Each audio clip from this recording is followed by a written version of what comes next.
Hello. Hello, good afternoon. Can you hear me? Good afternoon, sir. Right, thank you.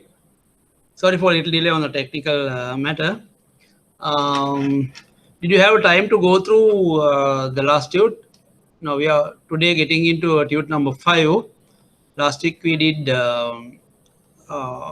tute number 4, which was about consumer buying behavior. We looked at consumer buying behavior, and then we looked at business buying behavior, and then we finalized our analysis part in the marketing management process, and then we went into identify various objectives for the organization. I said objectives can be financial or non-financial, and then we went in to look at vision and mission of banks. I hope you have summarized. Now, do you all get printouts of these slides? Hello? No, sir. ඔගලන් ගන්නවනේ. හරි. දැන් tute number 4ක tutes වල printouts අරන් තියෙන්නේ නේද? Right, good. We didn't get this one. Today, today one you can you will get. So with regard to yesterday tutes, sorry, the last week tute, I want to summarize and ask some questions with you all. You know, it's very important to understand the buying behavior of customers, because we have different type of customers. We have we don't have similar type of customer behaviors shown by customers. Customer behavior can be changed due to various reasons, which we are going to study in a while.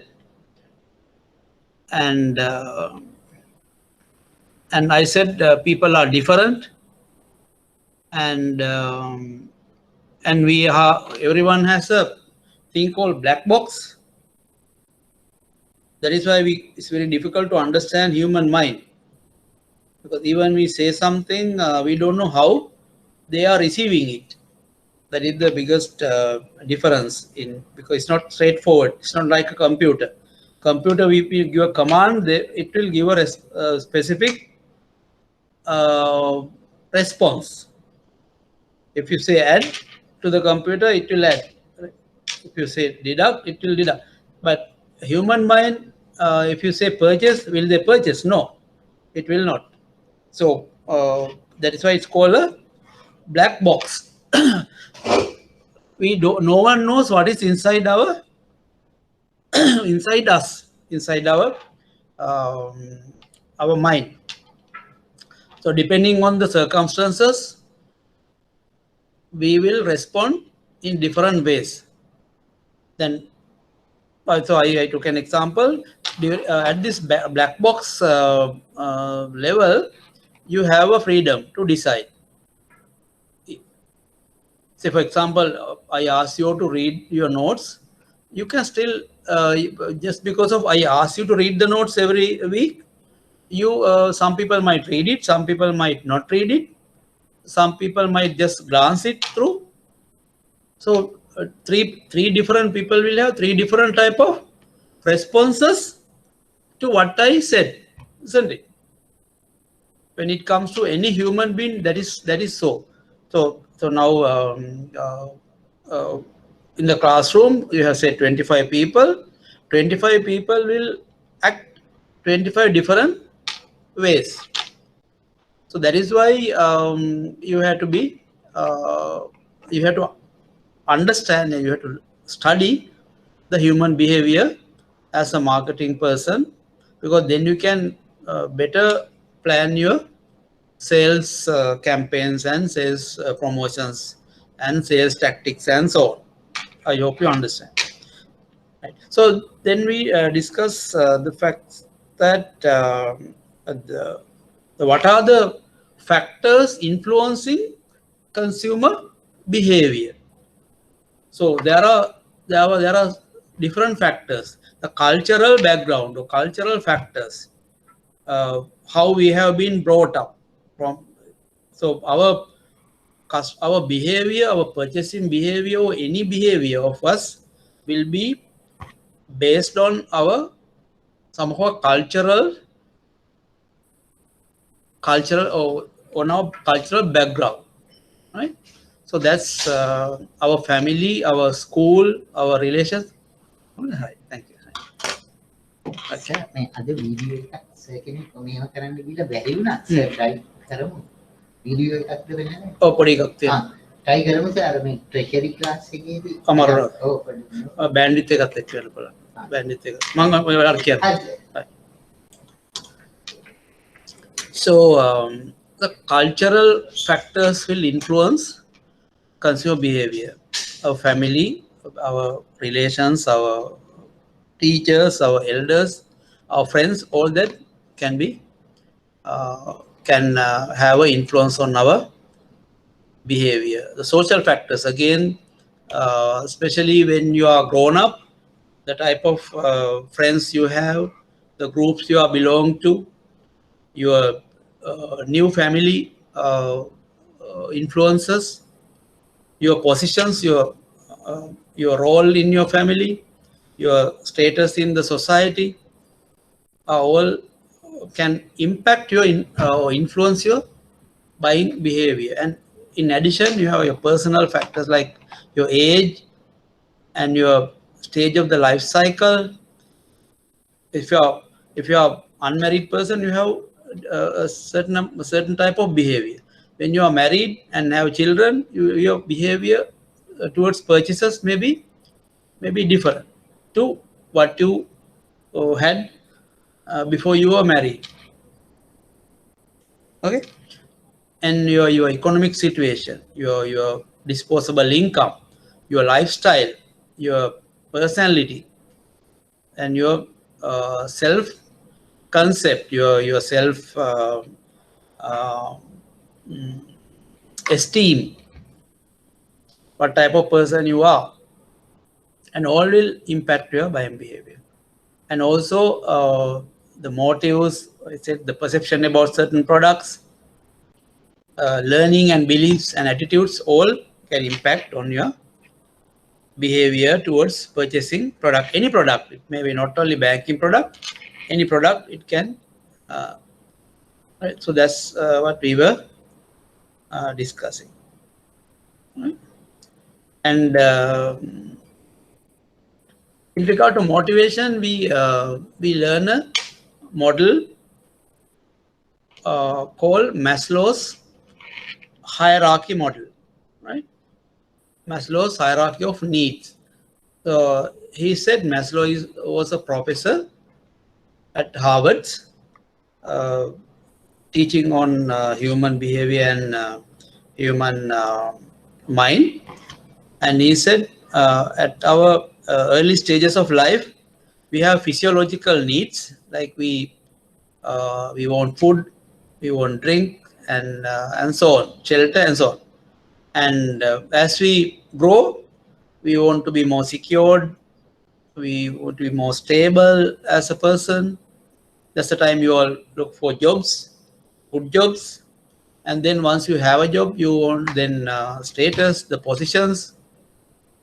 And as you go, you have more seniority, you have esteem needs, you like more respect from others.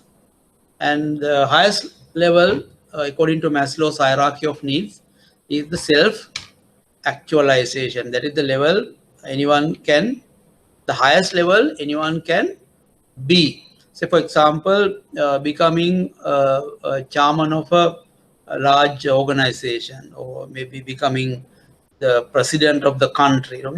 Can be highest level a person can achieve.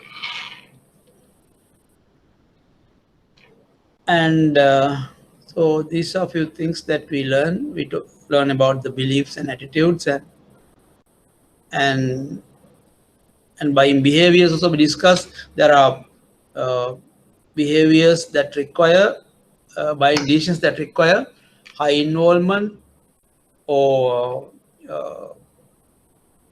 significant, but there are significant brand differences like computer purchases and so dishonest reducing, habitual. We went and discussed all this, and also we then we went into very important step of stage process of buyer decision process. So if you really apply these steps to yourself, you also may be doing the same thing when you want to buy something. You know, the beauty of this marketing is the marketing is about it's a very simple sense of our common behavior. Now, for example, any person you say you need to purchase something, and this is a process simply you will follow. You need to buy, say you need to buy a cellular phone because the current phone is not functioning properly. So that's where you recognize your need and you have money to buy. So you have a need and you have money to buy, you have buying power. Then what do? Then you look for various information, and then you look at so there are many options. You remember this? So this is what, say there are many cellular phones brands in the market. There can be 50-60 brands, but out of that you are aware of say 20 odd brands or 10 of such brands, and then out of those 10 brands you decide to consider about 3 brands, say iPhone, Samsung, and say Oppo, for example. And out of those 3 that you consider, you select say Samsung or Apple. Then that become your choice brand, and that is how you take decision. So then after that, Kotler said, the Kotler is the person who said talk about this buying decision process, and he said every person after purchase of a product will have post-purchase behavior, whether he or she is satisfied with the product or unsatisfied. If the person is satisfied with the product, he'll be happy and tell good about the product to others. If the person is unhappy about the product, then he or she will talk negative about the product, right?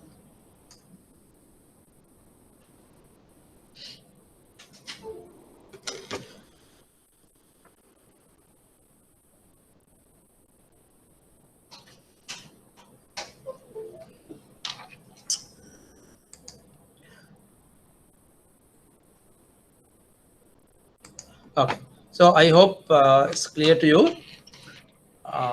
So remember these 5 steps in the buying process of an individual: recognition of need, search of information, evaluation of alternative options, purchase decisions, and post-purchase behavior.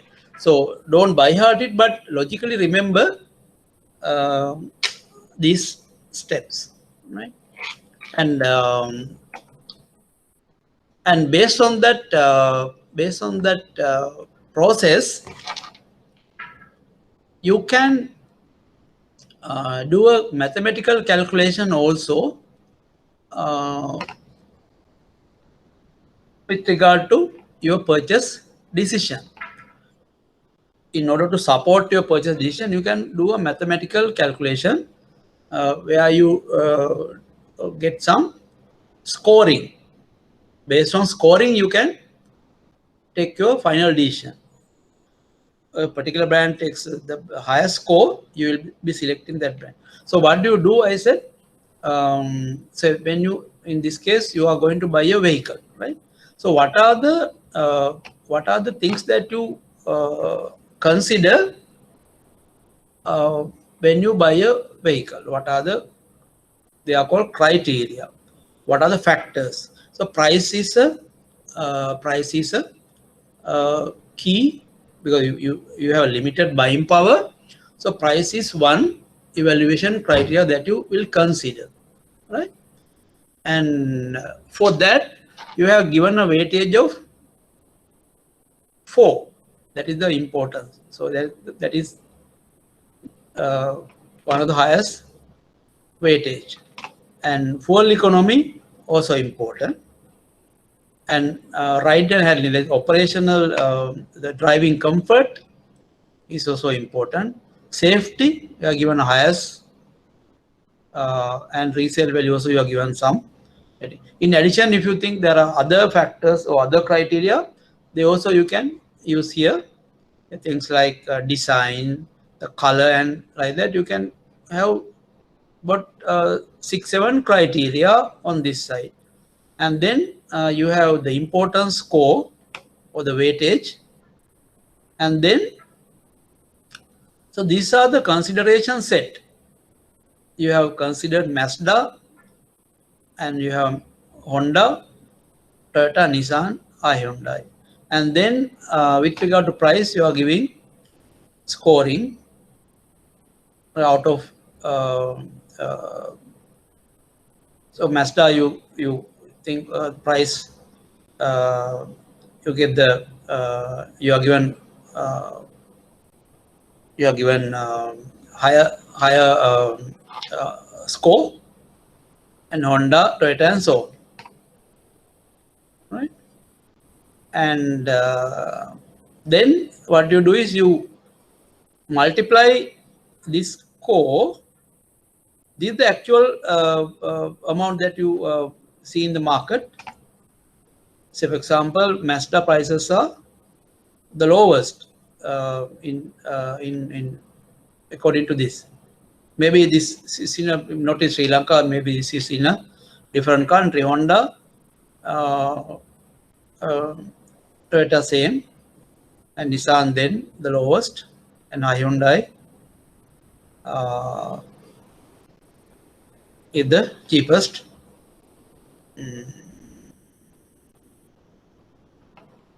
And like that. So then you multiply from the weightage score. Say for Mazda, weightage 4 into 5, and Honda weightage and yeah, sorry, 4 into 5, 3 into 3 for Mazda, 2 into 5, 5 into 3, and 1 into 1. Then Mazda got a score of 55. Right. So when you give marks here, you give highest marks for the most favorable brands in terms of price, because you have given 5 for Mazda because Mazda is the cheapest in that market. Look at the Hyundai is the expensive product. Fuel economy, highest marks have been given for Nissan.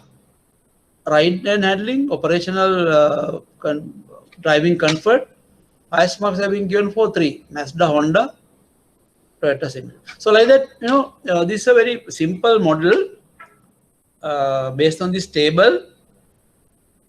Toyota has got the highest marks, and according to that final score, Toyota is the final choice.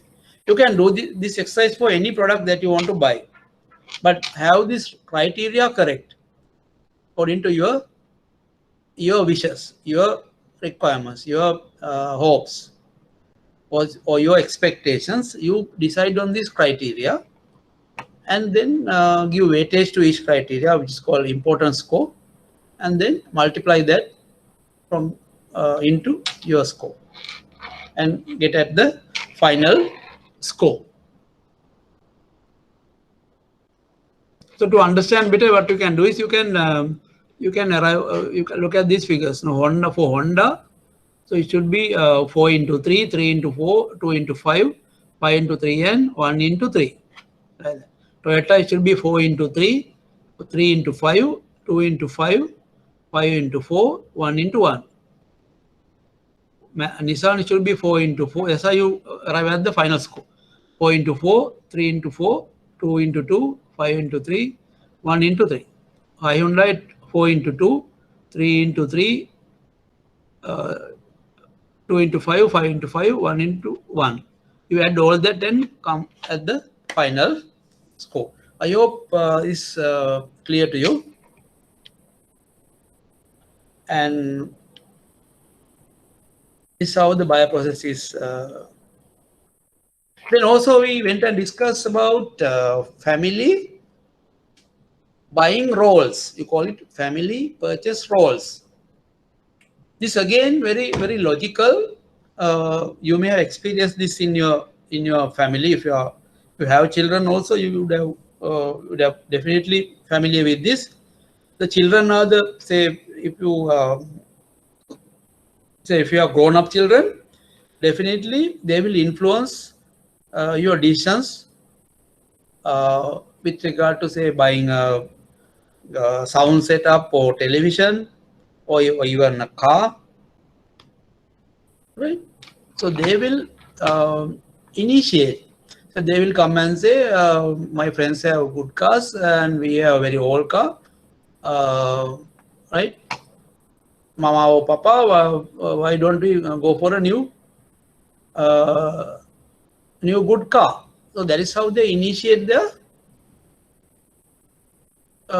their requirements, their needs.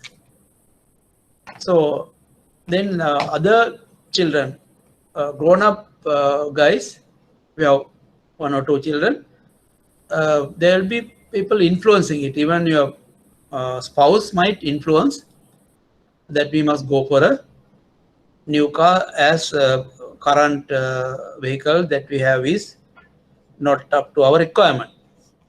So then finally the father or mother, the household chief of the household will decide, and he or she will buy the car, and user will be again the father or mother, and so on. So I hope you are clear on this. So remember these roles. This can come in your questions. So initiator role, influencer role, decider, purchaser, user.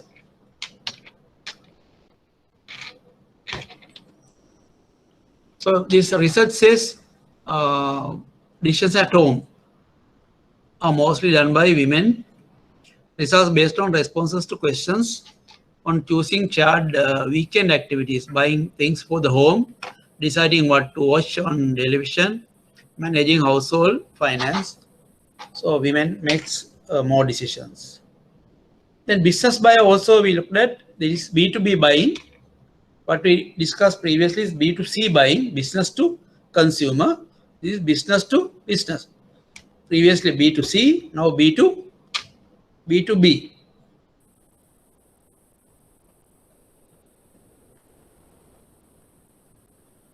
So we discussed there are several differences between business buying and individual buying. Business markets are bigger and large volumes involved, but few buyers, and demand is derived, not direct in case of as in case of individual buying. Price inelastic, even the prices are high, still the demand will not reduce much because you need a material to produce finished goods. That's called price inelastic, and so on.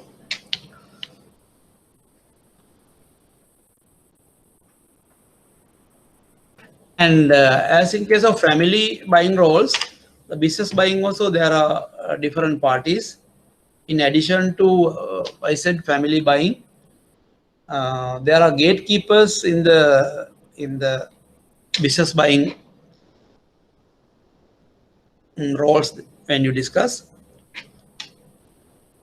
You saw all this in your individual buying initiators, influencers, deciders, buyers, users. But gatekeepers in the business buying are people who will object or will interrupt, will block the decision process. Right? So those who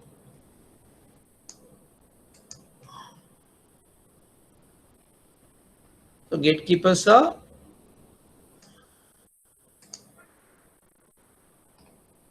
those who prevent information from reaching members of buying center, maybe secretaries or some officers junior level.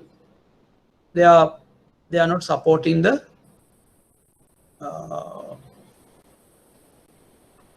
buying process, but they are objecting more than buying. Right.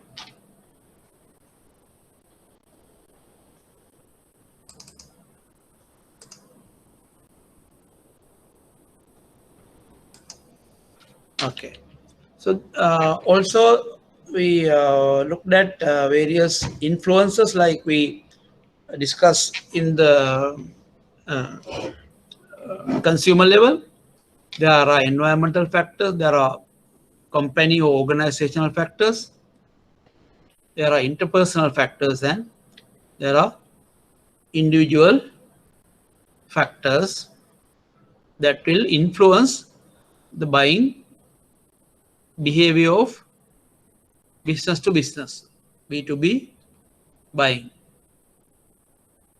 Again, we had steps of the buying behavior for individuals according to Kotler, and in the business buying also you have steps from problem recognition, general need description, product specifications, supply search, proposal solicitation, supply selection, order routing, specification, and performance review. Almost similar logical steps that you find in that. Right. Then we went into the second step of the object of the marketing management process, which is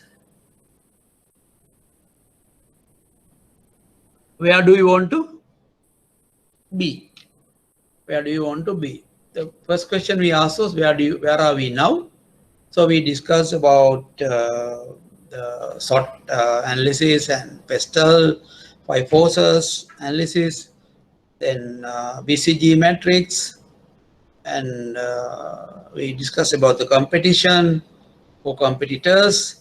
We discussed about the customers, their buyer behavior, as buyers, their behavior, businesses buying behavior. So now we have completed the analysis part of the marketing management process. Now we are getting into the second stage. Where do you want to be? I said there are, when you have to set your objectives, those objectives should be in a SMART framework. What does SMART stand for? Specific, measurable, achievable, relevant or realistic, and time bound.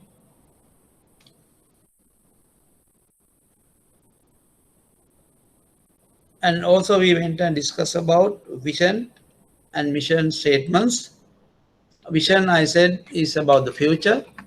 Mission about the present, currently what you do to achieve the, so based on your vision you will have a present mission also. So the mission will get you to the vision over a period of time. So mission is about the current status as to what you are doing in order to achieve the vision of the organization, right?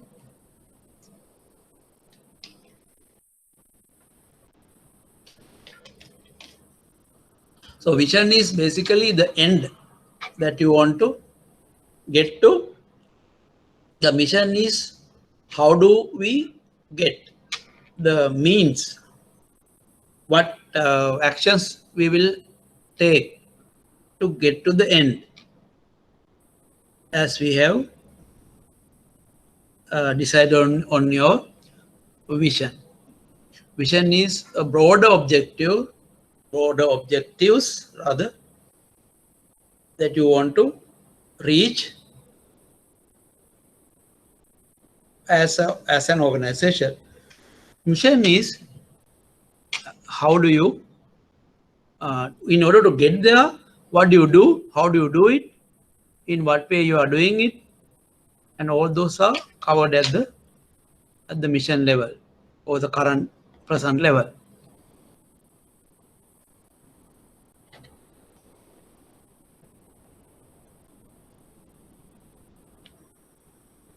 So we went through the Bank of Ceylon vision and mission. I hope you have gone through your annual report and check whether these vision missions have been same or any changes. Did you all check your own bank vision and mission? Hello? Are these still valid? Or are there any changes to this subsequently? Hello? You hear me? Same, sir. Right, the same, no? There's no change. Very good. So People's Bank, still the same, because this can be changed once in 2-3 years. So recheck with your current vision and mission whether these are still, are there any small changes to the vision and mission, and values of the organization. Also we went and identified HNB, Vision and Mission, Commercial Bank, Sampath Bank, Ceylon Bank, NSB, and that's it. So that's how we ended last week in regard to our discussion. So let's. So now we are in the stage of which way is best. You know, I said in the marketing management process there are 5 steps involved. The first step, what we did was asking the question, where are we now, and we tried to analyze the current business environment plus competition and customers and all that. And then we knew there are objectives for each and every organization which they want to achieve. So these objectives can you can see in the annual reports of the organization. There are broader objectives which are communicated to the employees of the organization as vision and mission and values. And then those are broken into smaller parts as targets. So targets can be financial targets and can be non-financial targets. So every year you have targets set by the top management, and they are communicated to employees all over the bank. And employees are expected to contribute and support to achieve these targets during the current year. So targets are generally for a 1 year, but objectives can be for a longer period. So targets are simple broken parts of objectives.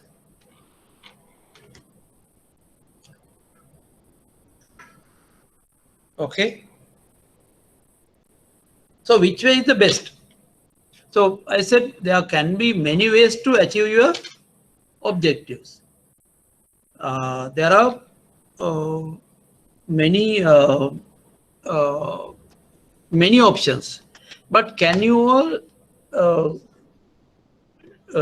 go and select all those options?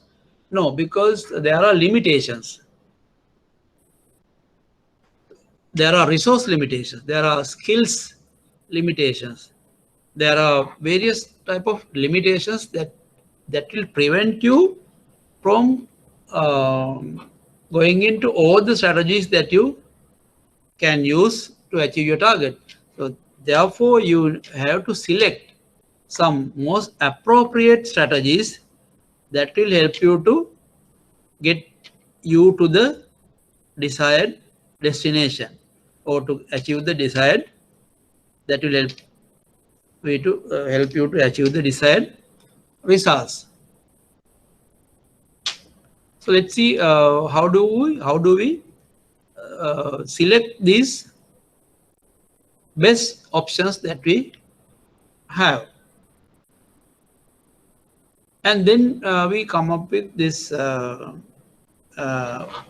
logic or the concept called segmenting the market and targeting and selecting the best and most appropriate markets, and positioning our products in those desired markets or appropriate selected targeted markets successful manner to achieve success or achieve higher sales.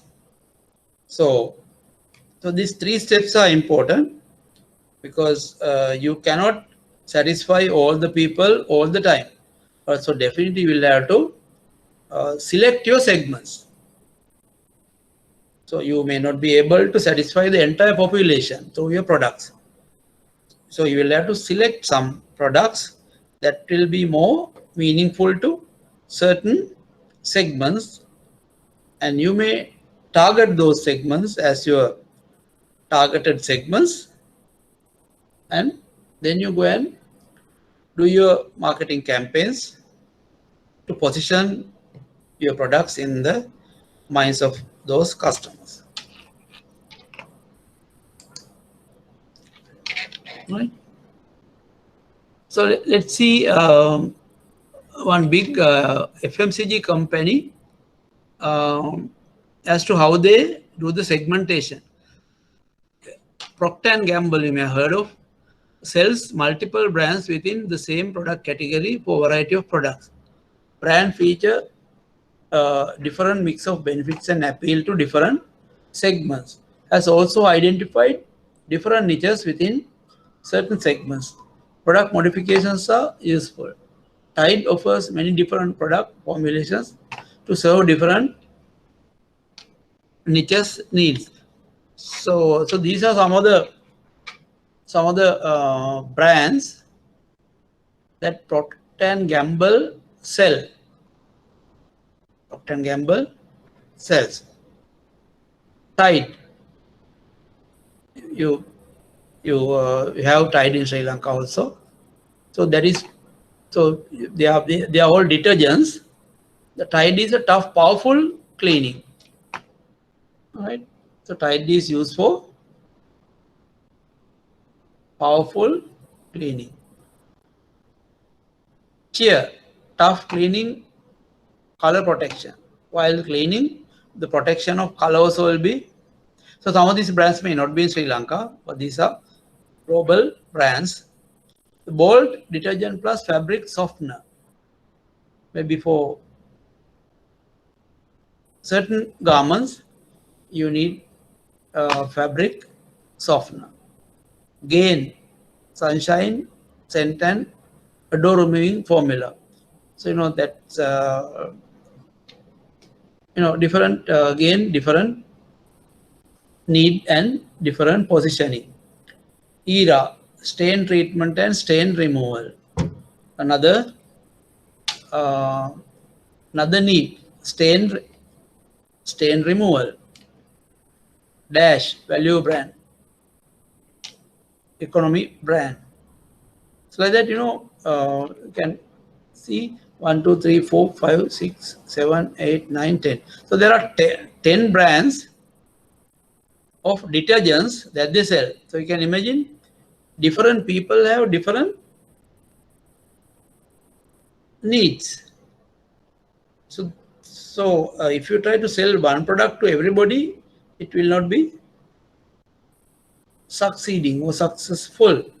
So you need to understand the customer needs and have your products accordingly to satisfy those needs. So therefore, market segmentation will help you to identify bases for segment in the market, develop segment profiles, that means details of the profile segments, then target, develop and measure segment attractiveness, select target segments, market positioning, develop positioning for target segments, develop a marketing mix for each segment. So remember these 3 steps that you need to know. Market segmentation is where you identify bases for selecting the market, develop and segment profile. Target market, develop measure of segment attractive. Because you select some segments and then you find some segments are attractive, some are not. So based on that only you will select the most appropriate segments. And then once you have selected and finalized your target segments, then you can develop your positioning using your various marketing mix elements and trying to appeal to each segment that you have selected. Let's try to see a video.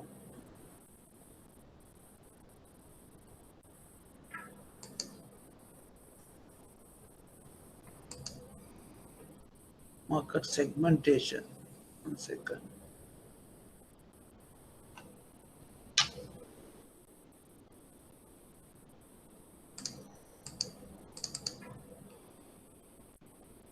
Process.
Hello, can you all hear? Hello? Hello? Huh? Hello? Hello? Yes, sir. You can you hear? Hello? I can hear only your voice, sir. Oh, can you only my voice? Right. Sorry.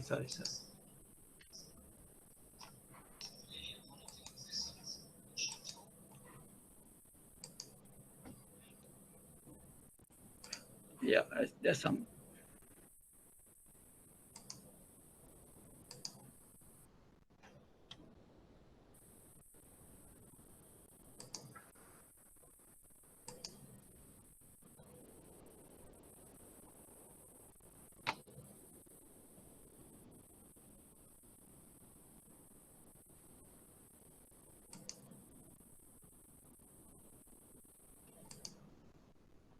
Hello. Yeah. Anyway, let's look at it a little later. Can you hear me? Can you see the slides? Hello.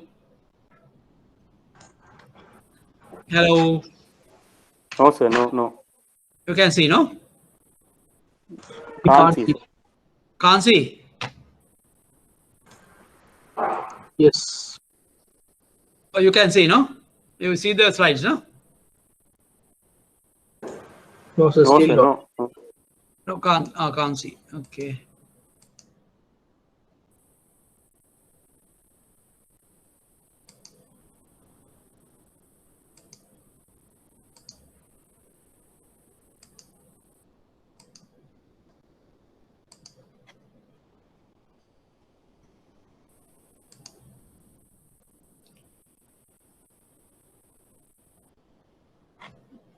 Sorry.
Hello. Yes.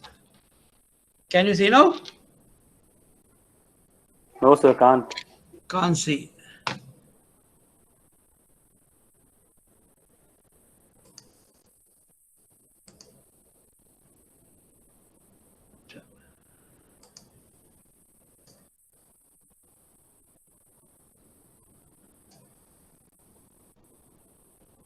Okay. Hello. Now can Okay see, now. sir. Can see. Yes, sir. Right. Sorry. Right. So sorry about it. So what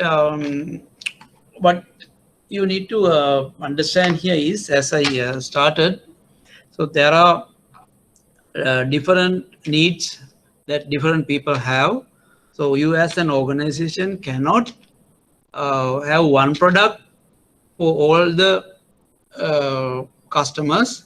So that is why we need to segment the market and understand different customer needs and design and develop products accordingly to meet the requirements of different customers. So like Procter & Gamble says, they have identified detergent in the detergent market itself. There are more than 10 needs like cleaning, powerful cleaning, color protection, fabric softener, and so on. And they have decided to offer 10 products to meet the needs of the different customer segments. So what we learn here is 3 steps in this process. First step is market segmentation. That is trying to identify different segments that are in the total market and select most appropriate segments, because you cannot satisfy the entire market. You have resources limitations, you have skill limitations, and so on. And after you selected most appropriate segments for your company, then you develop positioning for these target segments, developing marketing mix for each segment. So how do you do positioning? Positioning your products is done through your marketing mix elements like product, price, place, promotions, people, physical evidence, and processes. Right? So 3 steps you have to remember. First, you segment the market and select the most appropriate segments, and then go and position your products in those selected segments. So market segmentation in as a definition is dividing a market into distinct groups with distinct needs, characteristics, or behavior who might require separate products or marketing mixes. So remember this definition. The marketing segmentation is defined as a process of dividing a total market into distinct groups with distinct needs, characteristics, or behavior who might require separate products or marketing mixes. So as I said, so you divide the entire market into subgroups, entire market, and you divide the entire market into different subgroups. And each group will have distinct needs, characteristics, or behavior who might require separate products or marketing mixes. And so there are methods to segment the market. There are bases to segment market. So the first one is geographically segmenting based on the locations of the provinces, and demographically psychographic segmentation and behavioral segmentation. And in addition, there's another segmentation method that you learn as geodemographic, that you can take down. It's called geodemographic segmentation. So it's a combination of geographical and demographic segmentation. We will explain what these segmentation methods are. Right? So starting from geographic segmentation, these are the variables that we use. So based on the countries, regions within the United States, or states like India, you have different states. Maybe smaller countries, you have cities, and so on. Right? So based on climate, based on density of population. So geographic segmentation can be done. So if you take banking, how do we geographically segment? So we have Southern Development Bank, Rajarata Development Bank, and so on. You know, different regions. We have a number of regional banks operating in this country, right? These regional banks are have been done based on the geographical segmentation basis. These regional banks have been set up to serve different geographical locations of the country, to develop south region, southern development. To develop rural region, rural development. Develop northern, develop various provinces. So there are 6, 7, I think about 8 regional banks for rural developments. So that's one example of geographic segmentation. And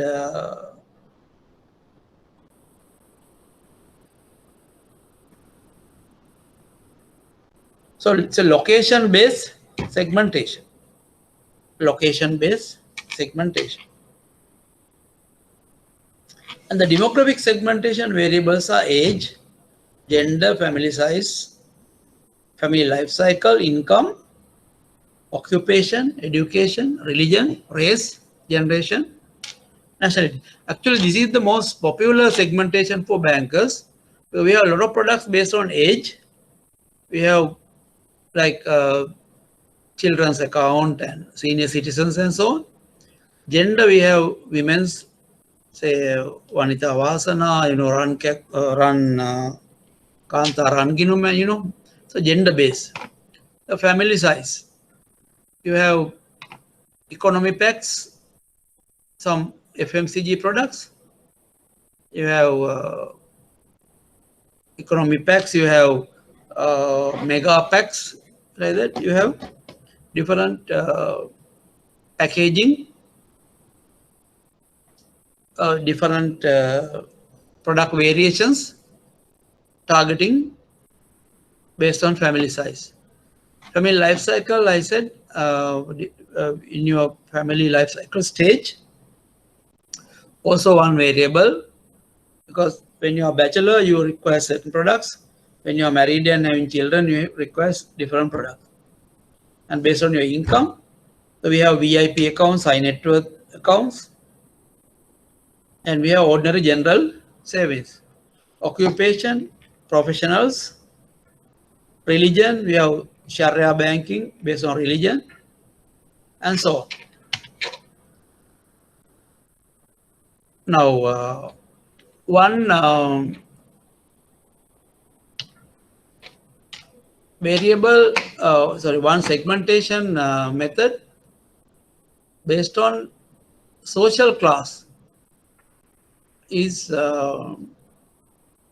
called GICNAS. This is also frequently used. One segmentation method. There, the market is segmented based on social status. So we have upper middle class people in the society. Actually, these are classifications done in UK, right? So GICNAS stand for Joint Industry Classification for National Readership Survey. Joint Industry Classification for National Readership Survey. So in the society, you have upper middle class. They are called A grade. Right? Social grade is A. Then the B grade is middle class. These are the descriptions. Then C1, C2, DE. So the society, based on the societal status, society has been divided into 6 grades, and each grade is given a name or given a sign or a classification.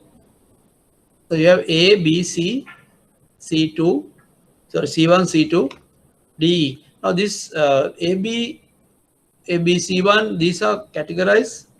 These are segmentation categories that we frequently use for banking as well. You know, when you target social grade AB, that means you are looking at high-end products, upper middle class and middle class. And you have, if you're targeting D and E, maybe very ordinary general products for lower income categories.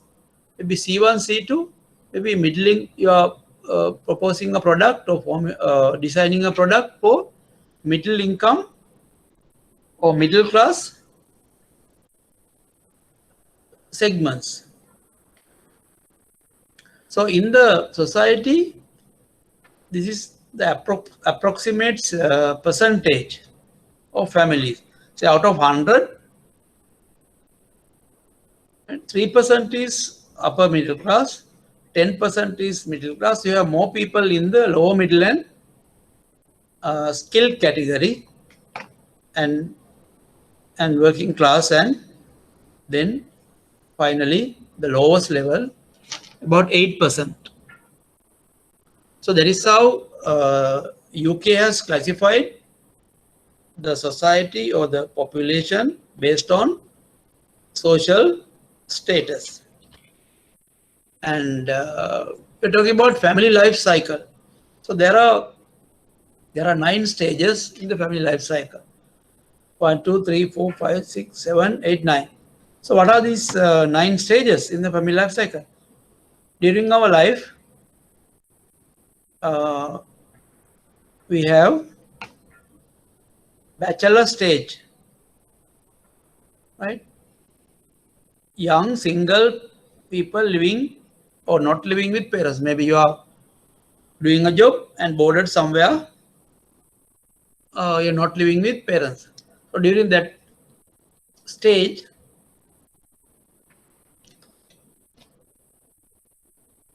you have certain needs, and you are buying. Your purchase habits, purchase behavior will be specific. As a bachelor, you buy certain things, maybe some expensive item because since your income is good.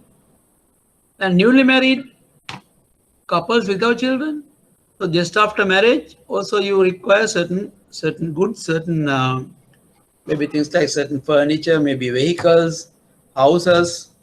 That's the period that you require certain products and services. Then the fullness 1, youngest child under 6. Fullness 2, youngest child 6 or over. Fullness 3, older married couple with dependent children, maybe grown-up children. 6 or over means school going. 6 under 6 maybe not school going. So when you have children under 6, you have different needs. When you have your children started going to school, you will have different needs, different things to buy, different expenses. And fullness 3, when you have grown-up children living with you, maybe that's the time you have highest income because your father, mother, you and your brothers, sisters may also living in the same house and everyone is earning. That time you will buy expensive, maybe you go to the second house, buy the second car, like that. You will be having a highest income level when you are at the fullness 3 level. Then emptiness 1, no children living home, family head in work. So your father or mother working, but children married and gone or living separate. So emptiness 2, family head retired. So father or mother retired.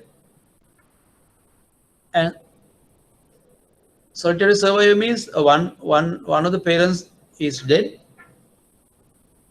Sorry, one of the is dead, and that person is still working, but the one person is dead. The survivor is working, and last stage is one person living also retired. So that time there's no one at home, only mother or father. That means one survivor in the family. These are the stages in the life cycle any person will go through during the life. So you are bachelors, you become newly married, then children under 6 stage, children above 6 school going, then married, then your dependent children. There may be some people may be working, no children living at home, family head work. So your children are gone, family head retired, then one of the parents dead, but the remaining person working, then the remaining person retired. So remember these 9 stages of the family life cycle, and advantage of this having known this these stages, when you design your various marketing campaigns, or when you have to push products to family members, you must have an idea of what stage of the family life cycle your target customer is in. So now you have learned one classification, that is GICNAS, where you segment the market based on the social status, whether you are upper class or upper middle and lower middle and so on, and then based on the family stage of the family life cycle. Okay, your time is 2:40. Shall we take a break of 15 minutes? Hello? Okay, sir. Right, thank you.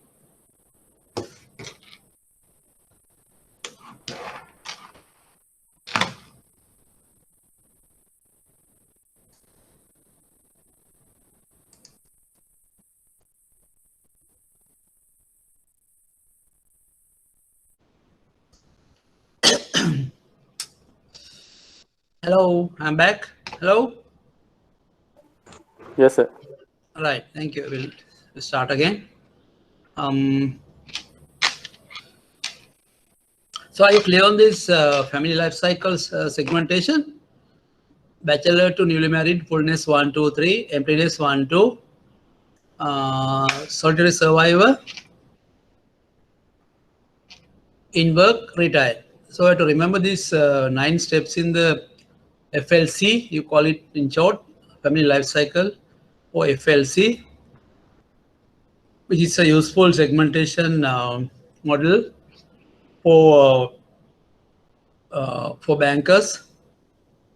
And previous one we discussed was GICNAS model, where depending on the social status of the people, market is segmented, right? And then the other method is behavioral segmentation variables. You know, this under behavioral segmentation method, the market, the customers are segmented based on their the buying behavior. You know, there are certain occasions people buy certain products. Say, for example, New Year or Christmas, or recently passed, you know, the Valentine is another occasion, right? Valentine time you buy certain goods and maybe to give somebody, and you know, occasion based needs are there, right? Birthdays or weddings, you know, like that. These are occasion based. You have seen there are certain marketers who are selling products which are used for various occasions. And the benefits as a variable, take some people buy certain products based on certain benefits. Now, one good example for benefits segmentation is toothpaste. Now, toothpaste market is purely based on the benefits. You know, white teeth, people buy toothpaste for white teeth purpose, or fresh breath, or tooth decay, to prevent tooth decay. Then children might like more say mint flavor or various flavors, and some elderly people might buy it for medical purpose, like they are more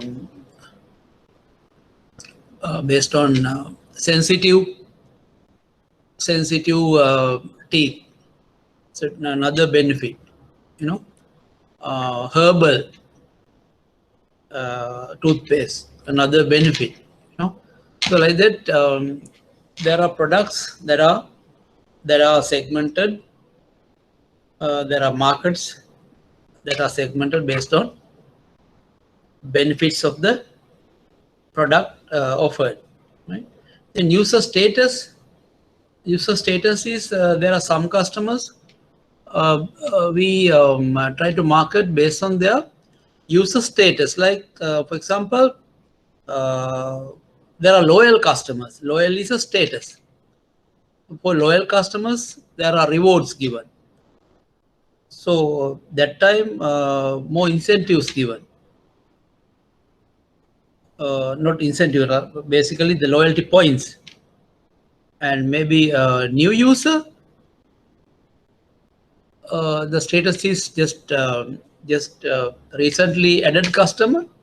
So you might give something else, a different thing, to that of what you give to a loyal customer, like that. So attitude towards the product. The person has a negative attitude towards a certain product. You have to have your communications to create a positive attitude about the product. And so when the attitude is positive, you can sell anything. User status, user rates. User rates means again the user category. So there are children's. You can classify products based on children. There are elderly people. There are seniors. There are patients. There are opinion leaders. Different type of users based on user category. Also, you can loyalty, again rewarding loyalty customers, loyalty status, and readiness stage. Whether the awareness of the product is the awareness of the product of the customer is high, you can easily sell. But if the awareness of the product of the customer is low, then it's difficult to sell easily. So you have to create more awareness and motivate the customer to buy your product. Now, so there are different variables that we require to understand the behavioral segmentation. So out of that, mostly that we use in the banking sector, occasion based. So banks give various gifts during New Year to canvas deposits. So that type of tactics are based on behavioral segmentation. And the benefits, various convenient product, credit cards and so on. Loyalty status, depending on the loyalty level. The market can be segmented, and accordingly products can be decided. Hello. Hello.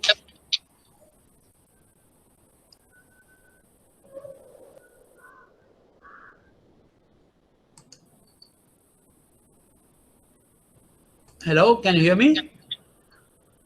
Yes, sir. Yeah. Yeah, some disturbance. Yes.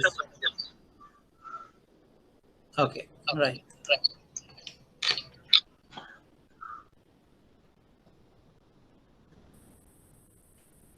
So the other one is psychographic segmentation, right? Psychographic segmentation is market segmentation based on the psychographic variables of lifestyle, motives, and personality attributes. Psychographic segmentation is based on the need to understand not who you are, but how you live your life. This is reflected in activities such as hobbies or choice of entertainment. You know,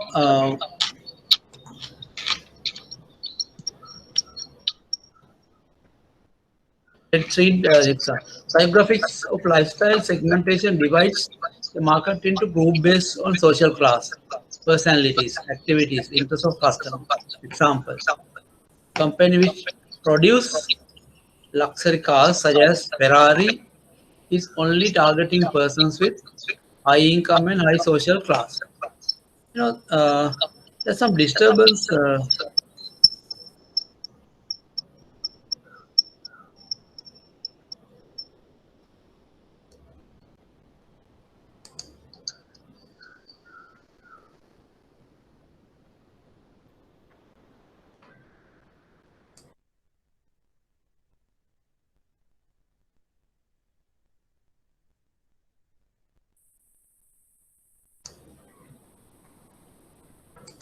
Hello.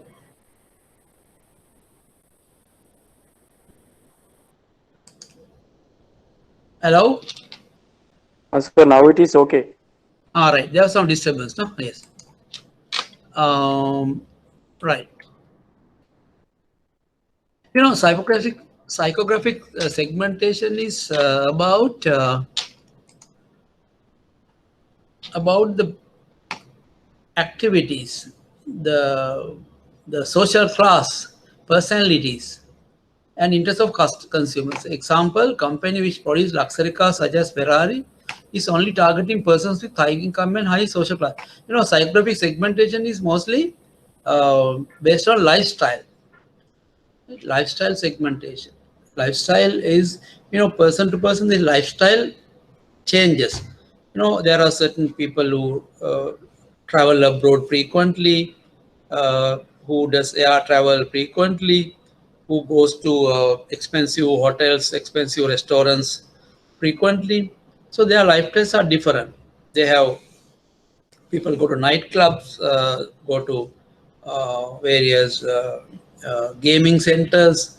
No, so these type of customers are having different lifestyle. So based on your lifestyle also, so banks mostly use lifestyle segmentation for credit cards and high-end products.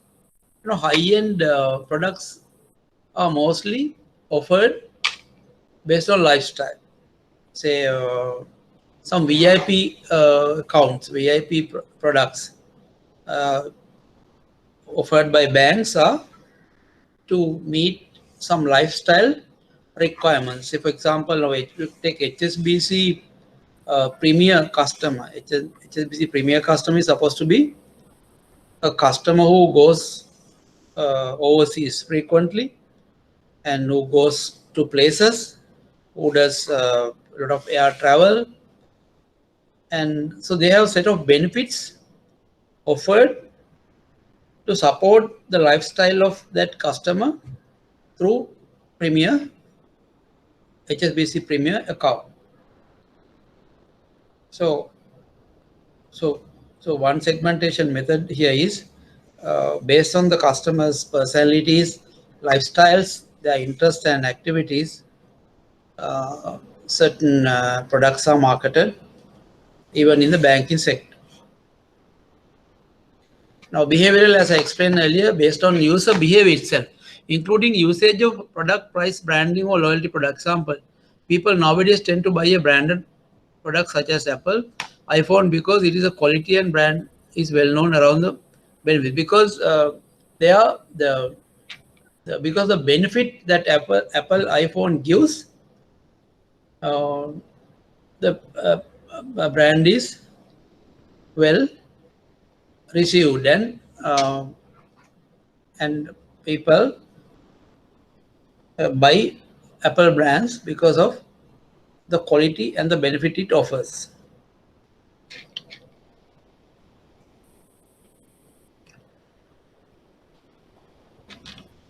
And so I hope you are clear on the segmentation methods. Geographical segmentation, where you segment customers based on geographics or geographical area. Demographics include like age, income, gender, and so on. Psychographic, I said lifestyle, social class. Behavioral segmentation is behavior on the customer. Like I said, occasion based and benefit sort, and so on. And there's another segmentation method, which is a combination of geographic segmentation and demographic segmentation, called geodemographic, geo-demographic segmentation. Now, geodemographic segmentation is about similar income level, people of similar income level living in one location. There's a new segmentation method or new segmentation base that we use in the banking sector. You know, for example, if you look at Havelock City apartment, Havelock City apartment has a number of apartments, maybe more than 1,000 apartments, and there you find income of people of some income, some similar level of income, high level of income people are living in, say, Havelock City. So they are in one location, high income, right? So most of these large condominiums are examples for geodemographic segmentation. The advantage is we can easily target those condominium people who are living in condos easily, because they have high income level or similar income level people in one location. So for us to very easy for us to do a campaign or marketing program using geodemographic segmentation. If you take Raddolugama, maybe middle level income in one location, again about say 1,000, 2,000 houses, right? Raddolugama, and we have this side Mattegoda. The housing scheme is examples for geodemographic segmentation, because income of similar level are located in one place.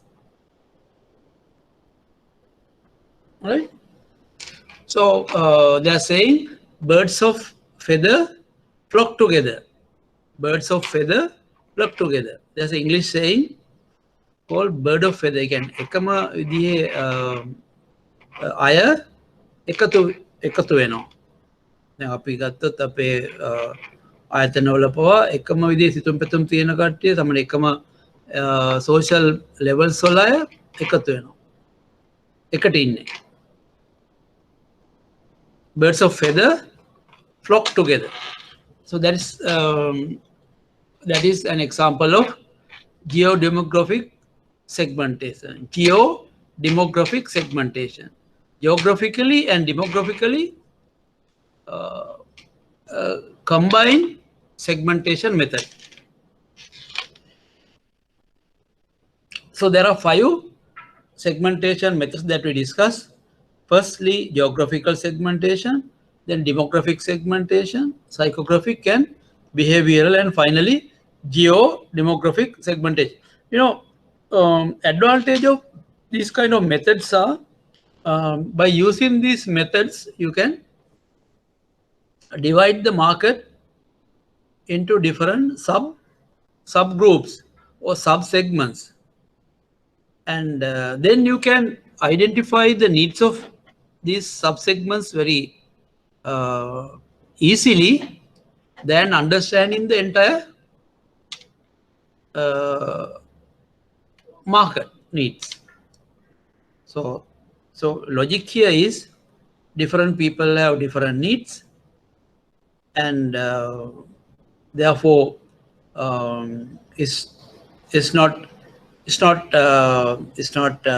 kind of logical for us to target the entire market, because you might not be successful. So more effective ways to push our product is using segmentation process, and then select most appropriate segments and target those segments through our marketing mix, through our products and services. I hope you are clear on the segmentation methods. Then look at some segmenting of business markets. Again, there are a few variables that we look at. Demographic segmentation, again, industry. Say companies in IT industry are segmented, their needs may be different. Then size of the company, large company, SMEs, small, and location, whether they are based in Colombo or city area or outstation, like that. Then operating variables, technology levels, usage status, customer capabilities, purchasing approaches. Purchasing approaches means what type of process they use to purchase. Say whether it's a logical process, like you remember that business buying process, or whether they have a very simple approach to buy certain products. Then it's easy for a marketer to approach the customer, because their purchasing approaches also very simple. But if the purchasing approaches are complex, then you have to have very well planned, very logical approaches to attract them.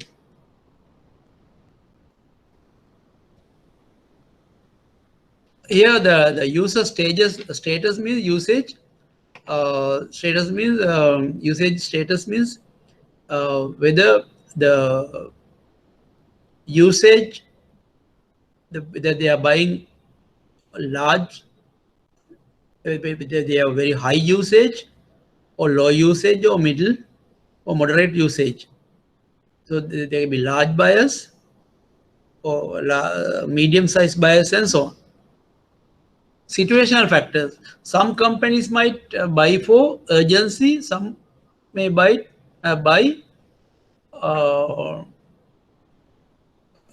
in urgency, right? And some stuff are for specific application, specific purpose. And sometimes the size of order, the situational factor, maybe sometimes the size of order may be large, sometimes the size of order may be small. Personal characteristics, buyer-seller similarity, attitude towards risk, loyalty, and so on. These are some of the segmentation variables that you should know in regard to business market, and as to how we should identify broader business market and segment them based on demographic variables, operating variables, purchasing approaches, and so on. And also remember, when you do if you want to do an effective segmentation exercise, you will have to identify a segment which are measurable. What do you mean? When you identify a segment, you should know the size. Say there's a so we are targeting, say, children's market. Children. When you say children, there are different types of children. Maybe based on if you take age, there are now today the banks are targeting different age groups. There are kids. There are school-going children. There are teens. The teens are the children who are from 13 to say 19 category. They are called teens. Then their ages ending with TEEN, right? And so there are teens, there are school children, and there are say then there's another category called from say 9 to right, say 8, 9 to 12. They are called tweens. TWEEN. They are not teens, but they are tweens. TWEEN. And then some banks are even targeting the newborn babies. On the newborn, on the day of the birth, account is open. Right. So you should know the size of this market if you are targeting a particular segment. Now, for example, now if you take there are children's hospitals in Sri Lanka, in Colombo, there are hospitals. For a day, at least 100 children are born. Right? Some large hospitals like say Navaloka, RCD, and there are children hospital that are in Kirimandala Mawata. I can't remember that.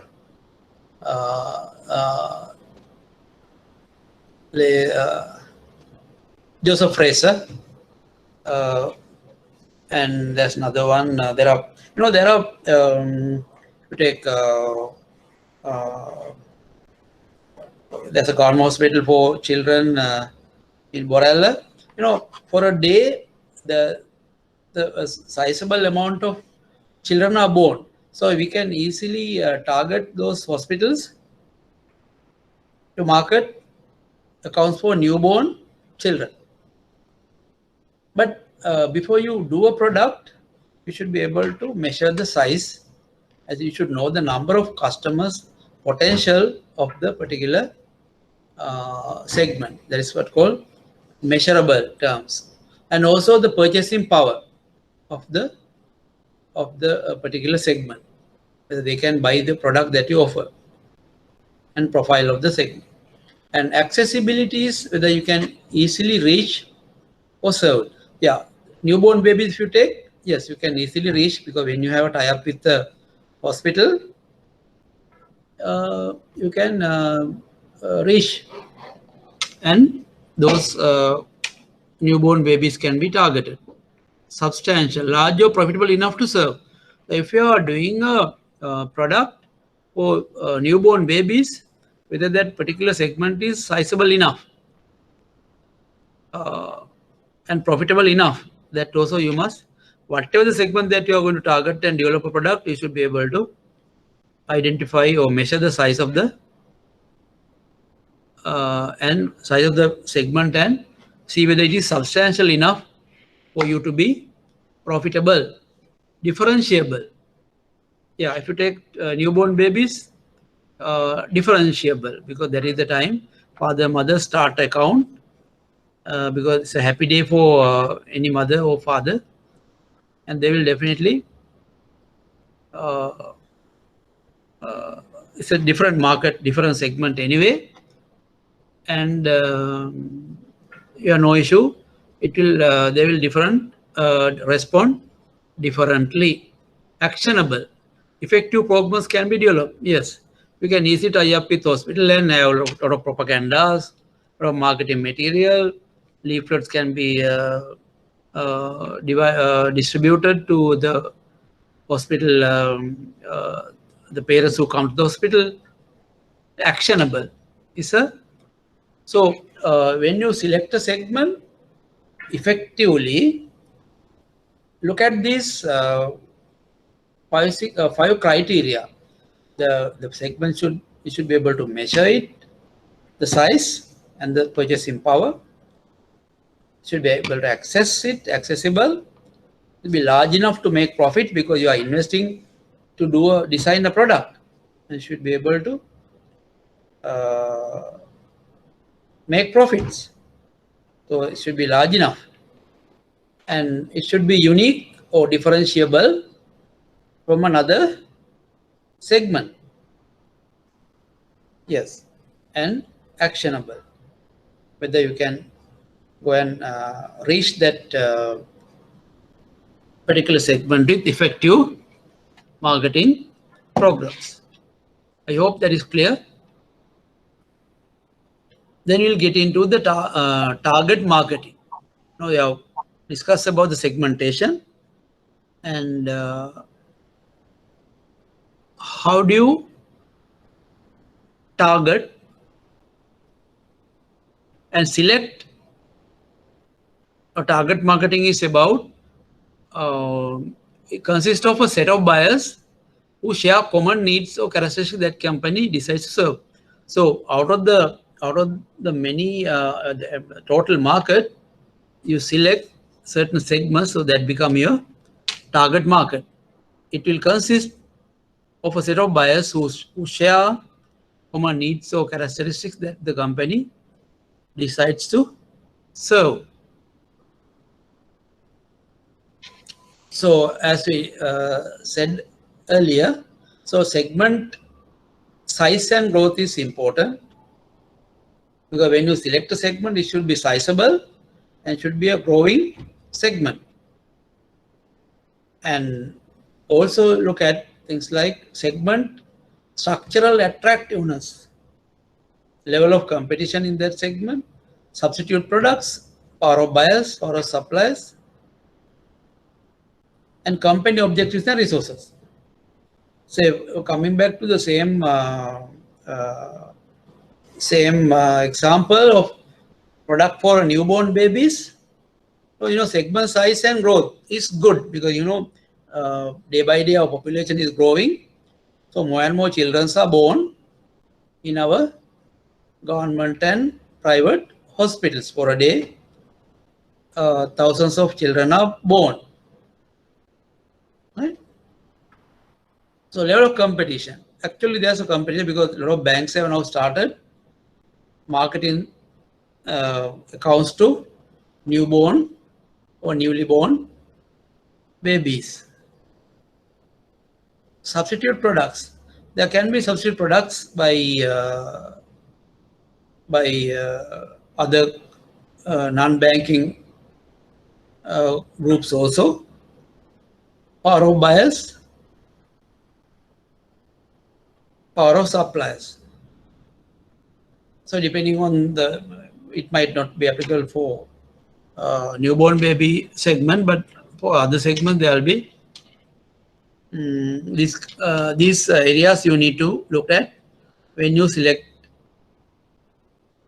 evaluate a market segment. And then company objectives and resources, whether the company has skills and resources to go and target this particular segment is another thing that we need to do at the evaluation of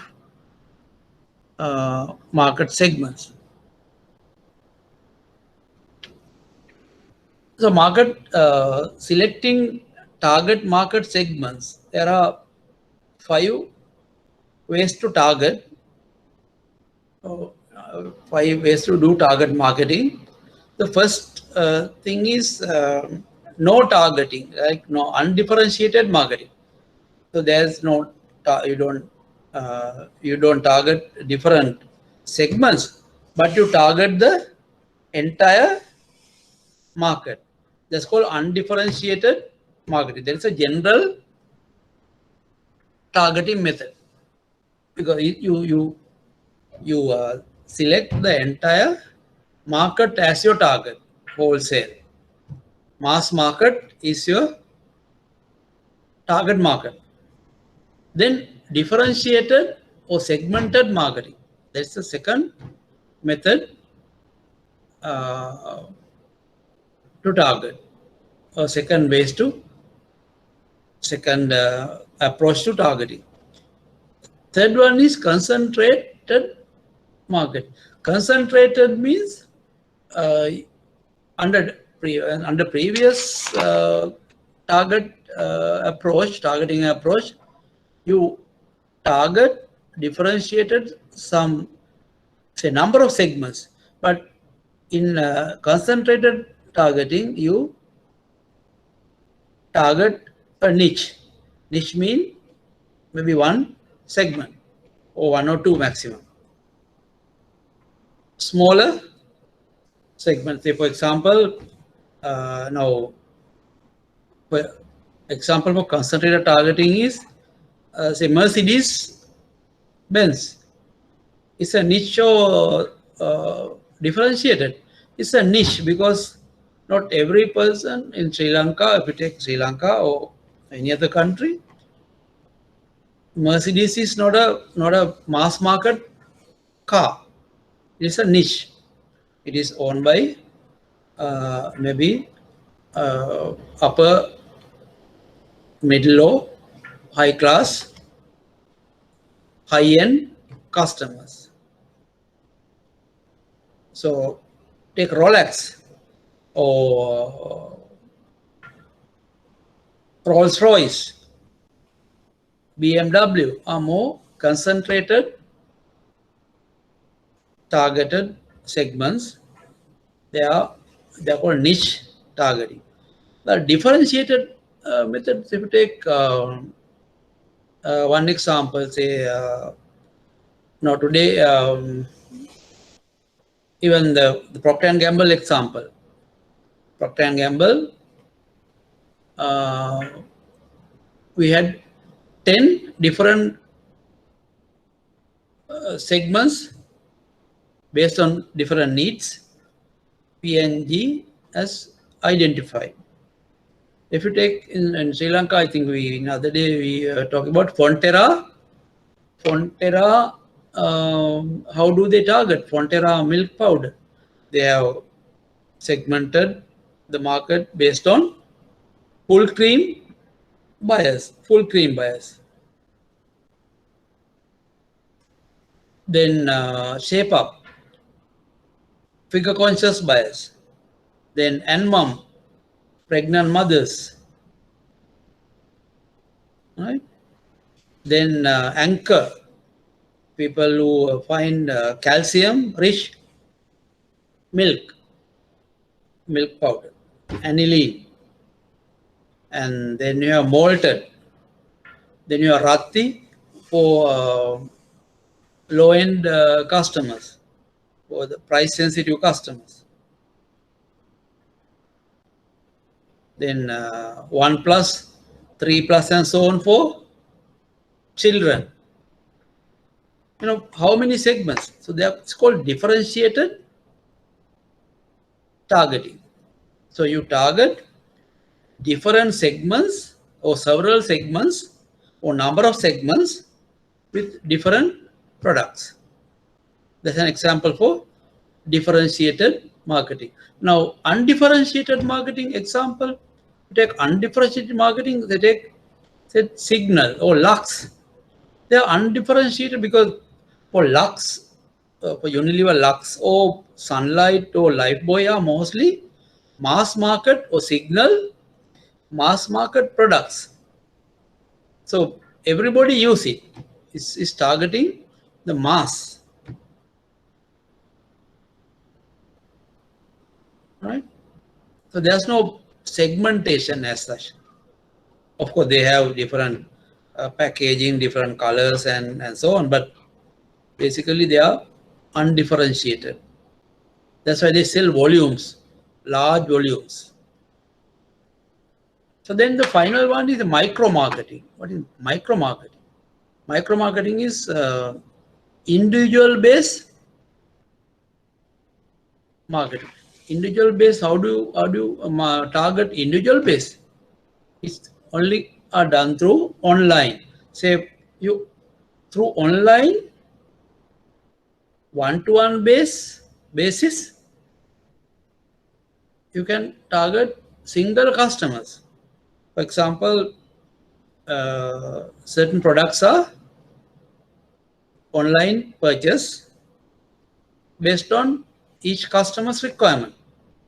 Now, Dell computers sell computers based on individual customers' requirement. So the customer says, I want a computer with these features. Of course, they will do it online. You send your request online. Of course, they will design the computer, design the laptop according to your requirement and send it to you one-to-one, one-on-one. No, Nike shoes, there are standard shoes, there are shoes that you can order online. Of course, they have certain colors, there are certain shapes that you can select. It's a unique selection for you. They will do it for you online. It's called micro marketing. It's not they have, say, Nike shoes as a mass market product. They have sports shoes. They have running shoes. They have jogging shoes. They have what they call gym shoes. They have many type of shoes, right? And those are for mass market. But if you need a very different shape shoe, of course, based on certain models, based on certain designs, they will do it for you. So micro market.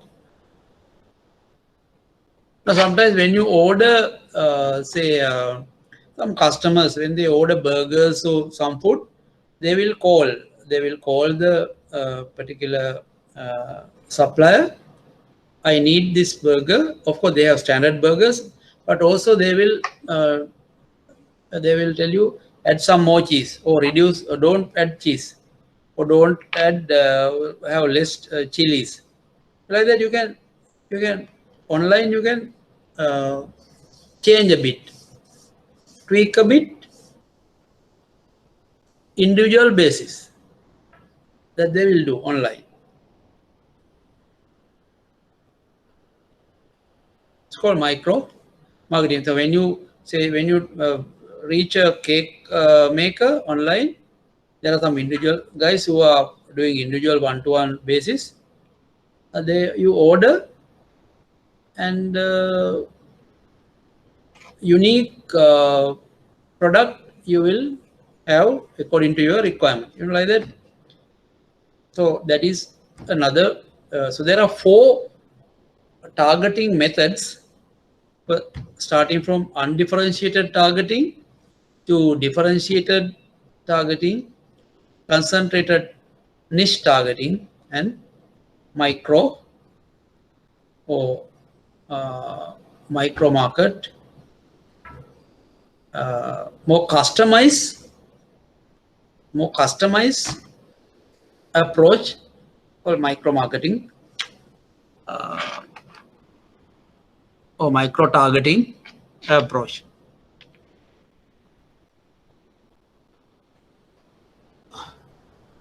So when choosing a target market at our targeting marketing strategy, consideration include company resources, the degree of product variability, product life cycle stage, market variability, competitors, marketing strategies.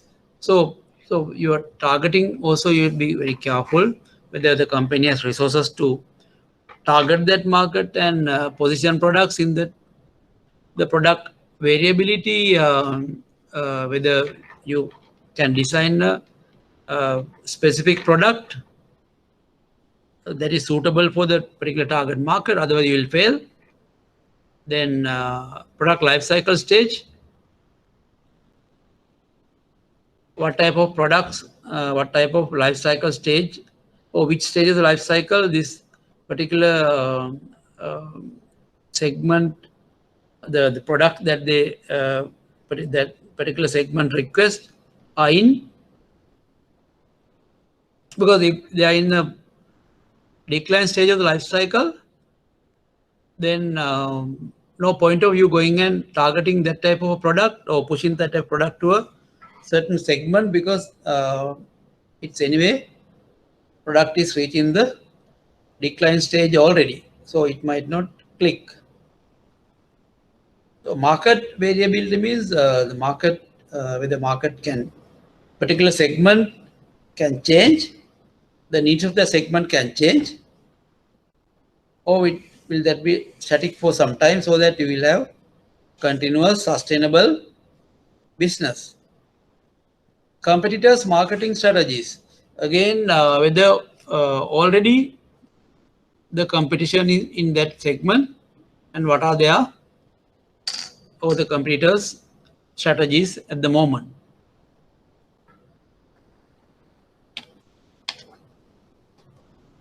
I hope these things are clear to you, because these are not very complex things.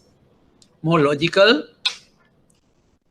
steps are here with regard to target marketing.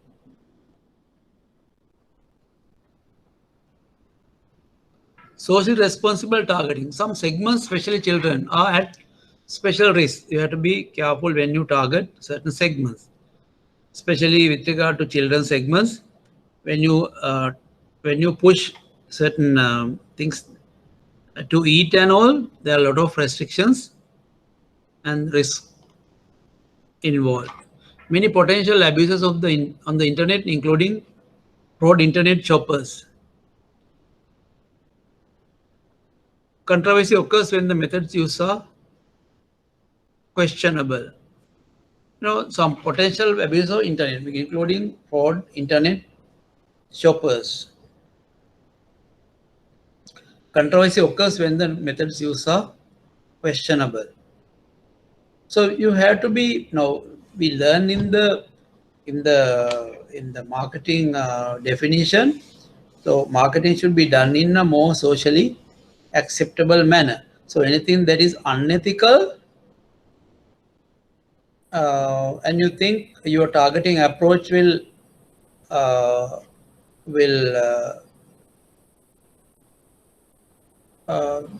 tantamount to some sort of unethical practices, then you won't get into that target selection. So you may avoid, you don't want to be unethical and socially irresponsible. That's what it says. So you need to be careful and mindful about the social responsibilities in your targeting. Then comes the next step of the STP, that is segmentation and targeting and positioning. The positioning comes last. Now you have, if you already done your basics as we started, market segmentation is identify a basis for segmenting the market out of the total market, total population, and develop segment profiles and understanding the type of customers and the size and all that, called profiling. Develop measure of segment attractiveness, whether you assess whether the segments are attractive, and finally, if all these criteria are satisfied, then you select the segments. Now, out of the total market, you have selected few segments as your target market. So initially you have the entire population, and you then selected certain segments that you, according to your company resources, company skills and objectives, and even out of that selected segments, you have avoided certain segments, and you have now come to your final few segments. Those will become your target segments or target markets. So every bank, every organization has their target markets, right? Maybe several segments, or one or two segments, or one segment, or it can be the entire population also. Now, if you take a product like sugar, sugar is it's a mass market product. It's for, there's no targeting.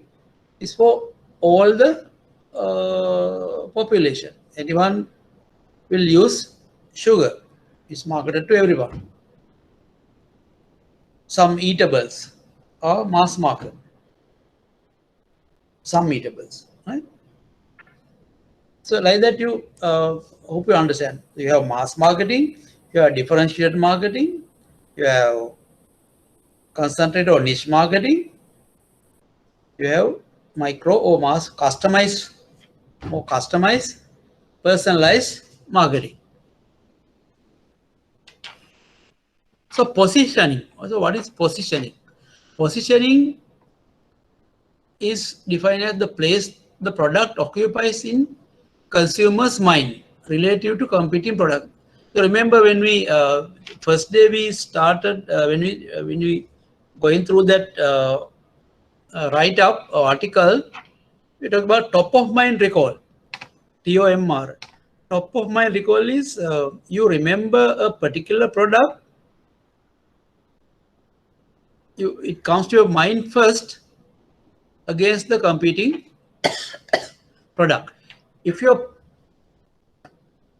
positioning is measured on that terms, if your product positioning is strong, your product will be remembered or come to consumers' mind as number one in relation to competing products. So basically, therefore, positioning is where you are positioned in the consumer's mind in relation to competing brands. So if a customer wants to open a current account, what comes to his mind first? Whether it is Bank of Ceylon, whether it's People's Bank, whether it's HNB, whether it's commercial, whether it's Sampath, whether it's Ceylon, whatever. If you take 10 people, out of 10, say 8 people says, I will open a current account in the first hand with Bank of Ceylon, then Bank of Ceylon has the top of mind recall for current account in particular segment. It may be business market or retail market. And if you say, if somebody say 10 out of 7 out of 8 out of 10 says People's Bank, and PB has the top of mind recall. Like that, it can vary depending on the number of recalls, top of mind recalls, a particular brand receives. Typically defined by consumers on the basis of important attributes. Involves implanting the brand's unique benefits and differentiation in the customer's mind. Positioning maps that plot perceptions of brands are commonly used. So how do a person remember a particular brand? It is due to the unique benefits and value a particular brand's offer, isn't it? So you won't just remember certain brands if it doesn't give you unique benefits in relation to competing products and good value for your money. So that is how brands are remembered. So the products have good quality, the value, and some unique benefits will rank at high level compared to other brands.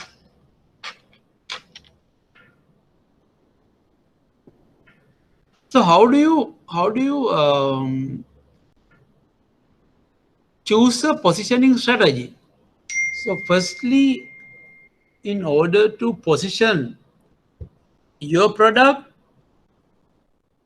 in the minds of a customer against the other, you will have to have some differentiation points.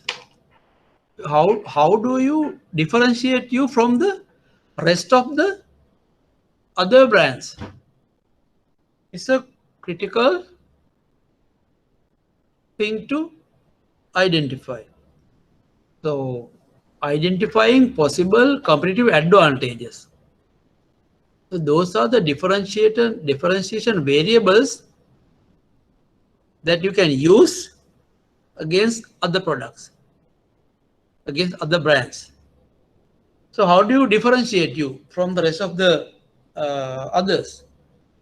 You differentiate, differentiation means you try to offer something and that will be remembered better than other competing brands.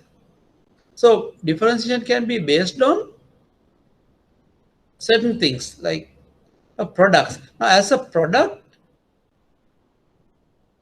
how do you differentiate? Product means the features, the benefits, the value that a particular product offer. Say, for example, take Gillette or Sony or Toyota or Apple. So what do? Their products are unique. Their products are giving different and highest value and benefits to customers. So just because of the product value, the product benefits, customers buy. So some companies, purely due to product performance, they are differentiated from the rest. Unique product, perfect performance, superior value.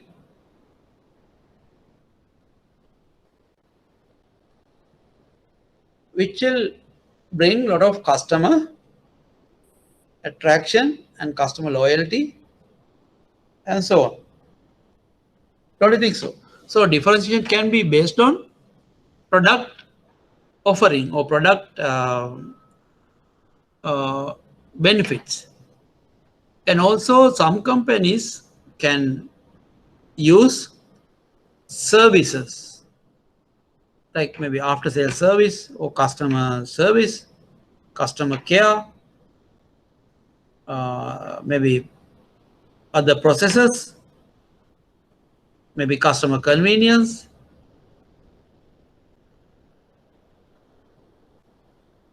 The services.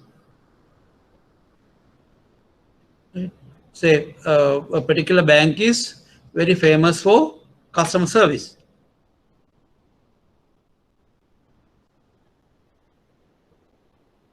Right. If you take McDonald's or Pizza Hut or KFC are generally famous for service. In addition to their food, their services are very efficient, and they offer or maintain high quality service. The channels are the methods or the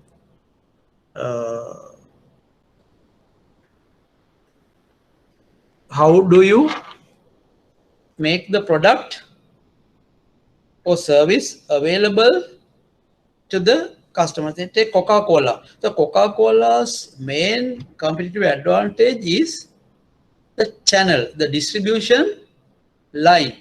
They have extensive distribution line across any country they are into. So Coca-Cola says we want to be anybody's arm's reach. What does it mean? Coca-Cola wants to be, we want to be anybody's arm's reach. When you reach your arm, you should be able to get hold of bottle of Coca-Cola. So that's how they would have seen Coca-Cola bottles, Coca-Cola and mostly Coca-Cola. Their distribution is widespread. They are all over the country. You know, even in a very small town, very small village, you have a shop, you have a boutique that sell Coca-Cola. So that is their company's motto. So they want to be everybody's arms reach. If you want to you feel like drinking something, a soft drink, then Coca-Cola is within your arms reach. Right? So that's how they differentiate. So some companies differentiate them from the product value, like Gillette or Sony or Apple. Some companies differentiate them from the others from the after sales or customer service, like say there's a famous retail chain in US called Nordstrom, Nordstrom, Nordstrom. You can Google it and see Nordstrom, Nordstrom. Nordstrom is supposed to be the #1 customer service company in the US. Nordstrom. There are books written on Nordstrom customer service. Nordstrom is a retail chain like our Food City, our Kills, large retail chain. But their customer service is supposed to be superior. They differentiate it from the rest of the supermarkets in the US as a #1 customer service company, or customer service retailer. Channels such as Coca-Cola is the best example, and there are many other companies which are making your service easily available. If you take Dialog, for that matter, there are many agents, about 40,000-50,000 agents in the country, and anybody can go and get a Dialog card or prepaid or postpaid card very easily. See, all over the Sri Lanka. So distribution, customers can easily connect to the customer through large distribution network or channels. The people in your company also can be a differentiating factor. If you take, I don't know, in Sri Lanka, I don't know, there are the people element is used as a differentiation. But sometime before, I remember Singapore Airline used their stewardess, their cabin staff, female. They feature those females' pictures all over the world in travel destinations, and they're saying the Singapore airline, and they were synonymous with good service, quality service provided by Singapore girls. Singapore Airlines. That's a connection. Sometime before, I don't know whether now still they maintain that. They are not, I think. But one time, they were very famous. In all the advertisements in the airline, Singapore girls, Singapore staff, female staff were featured as Singapore girls. Then image. Image can also be another variable factor,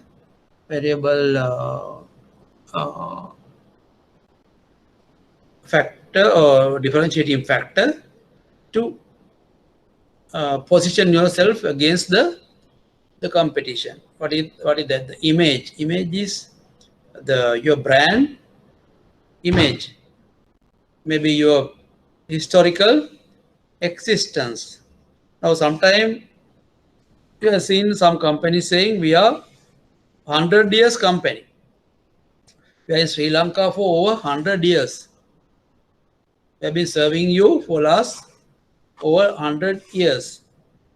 Now, if you take some banks like HNB, HNB starting in 1888. Now it's more than 130 years of existence. Similarly, commercial bank, also almost similar age, more than 100 years in Sri Lanka. So they came from, they took over some foreign banks and came into being. And some companies like Unilever, Procter & Gamble, Coca-Cola, Sony, I think more than 100 years, well over 100 years in existence. They have been serving the world customers for years. So image also can be a differentiating factor. So choosing the right competitive advantage. So how many differences to promote? Unique selling propositions, several benefits. Which difference to promote? Criteria include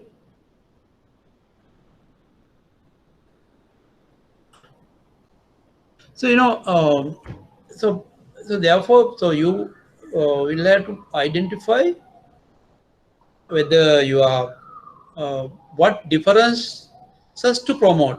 What is your unique selling proposition? Unique selling proposition means what do you highlight in your marketing statements or marketing campaigns, right? And whether you are, or maybe some benefits to the customer, because end of the day, remember the customer, for customer it should be beneficial end of the day. So whatever differences you promote, it has to be important to the customer. So your the value that you offer should be important. Say for example, if you are offering say at a cheap price, your customer will like it, because so you offer a facility at low rates. Isn't it important? Yeah, of course, it's important. You offer a product which is very hygienically and medicinally good. Yes, it's important. So when you differentiate, it should be advantageous to the customer. It should be important. It also should be distinctive, which others don't offer. It's distinctive from the rest of the products. It should be superior, and your positioning criteria should be communicable. You'll be able to communicate what you offer in your marketing communications. Preemptive. Preemptive means you, before customer even think, you offer something they will feel more valuable to them, affordable. The price that you offer should be affordable to the customer, and end of the day, it should be profitable to the customer also. So therefore, remember, when you the unique selling proposition should be, end of the day, meaningful to the customer. Otherwise, they will not value it. So you can differentiate, or you can use some differentiated variables, but they should be meaningful and valuable to the customer. Then only the customer will grab your product. Otherwise, they will not. Whether you differentiate or not, it doesn't matter. Customer will not buy. Because why don't they buy? Because they don't see any value in your differentiation. They will ask, so what? So for the customers to be attracted, your differentiation variables or your unique selling proposition should be meaningful to the customer and valuable to the customer. Otherwise, they will not respond positively. So positioning therefore is a mind game, because if the customer feel good about the product, customer will remember the product as well. Because remember, the positioning is about owning a space in the customer's mind. Your product should be placed in the customer's mind securely and strongly, so that customer can recall your brand when there's a need. So therefore, positioning is about keeping your product in the mind of the customer. It's a perception. It's a belief. But that belief will be based on the value that you offer, the benefits that you offer. Otherwise, customer will not keep your brand in their mind or in their customer's mind. You get that? So whatever when you do a positioning, we do the positioning in such a way that our offer, our unique selling proposition or a USP should be valuable and meaningful to the customer, and for customers to be attracted to our product. So value propositions represent the full position of the brand. So that's so value proposition is a promise of value to be delivered. It is the primary reason someone should buy from you. As I said, in short, a value proposition is a clear statement, explain how your product solves problems or improves your current state, delivers specific benefits, tells the ideal prospects why they should buy from you and not from the competition, uniqueness, the differentiation. So you understand. So positioning is therefore a mind game. It's about the perception that you build, the loyalty or the kind of value feel that you generate in the customer's mind about your brand. So products like Sony, Apple has done that over a period of time. You can't just strongly position in a customer's mind without overnight. No, it's not possible. So it has to be a sustainable effort for a period of many years to have a stronger positioning about your product in the minds of the customer, right? So that's it. So we'll take another 1 hour. We'll take a quick break. About now it's 4:17. So it'll take about 10 minutes. Hello? Okay, sir. Break. Okay, thank you.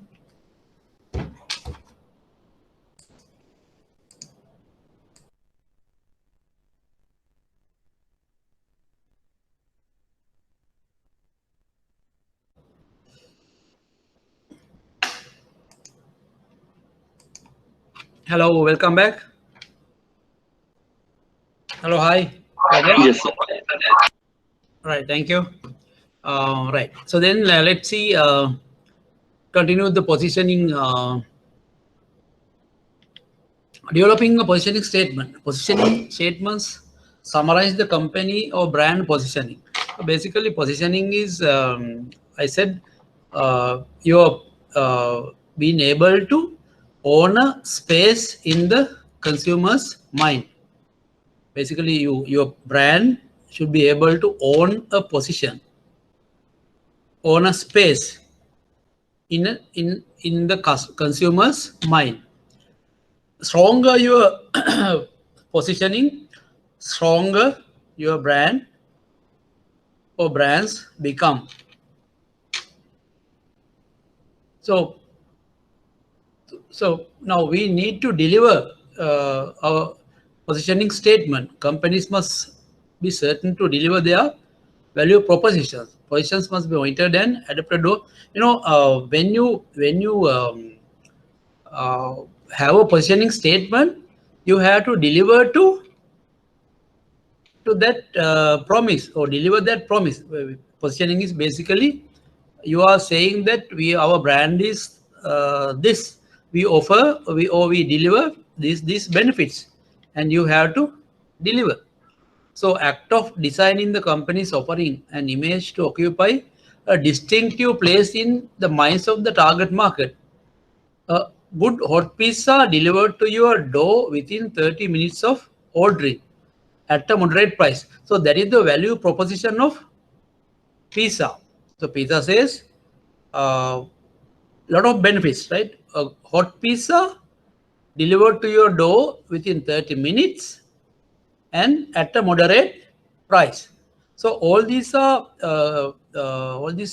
fulfilling the requirements of differentiation we discussed earlier, because it's meaningful, it's valuable to the customer, it's important to the customer, it's profitable to the customer, right? So when you have a value proposition like that, that will be embraced by the customers, because they see a real value in the particular offer, right? So remember, so we discussed 3 steps in the STP process: segmentation, targeting, and positioning. And once you now you have segmented your market, now you are targeted your segments properly, and there's an audience, and then your company's next step is to grow your business.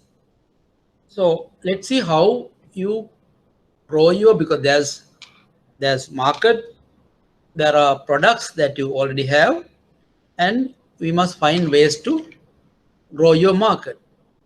So these are described. These are the growth.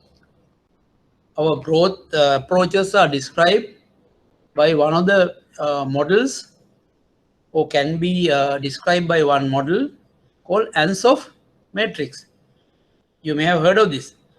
So this is how when you have certain products and you have markets on the other side, you have to go and position your products in the target market's mind.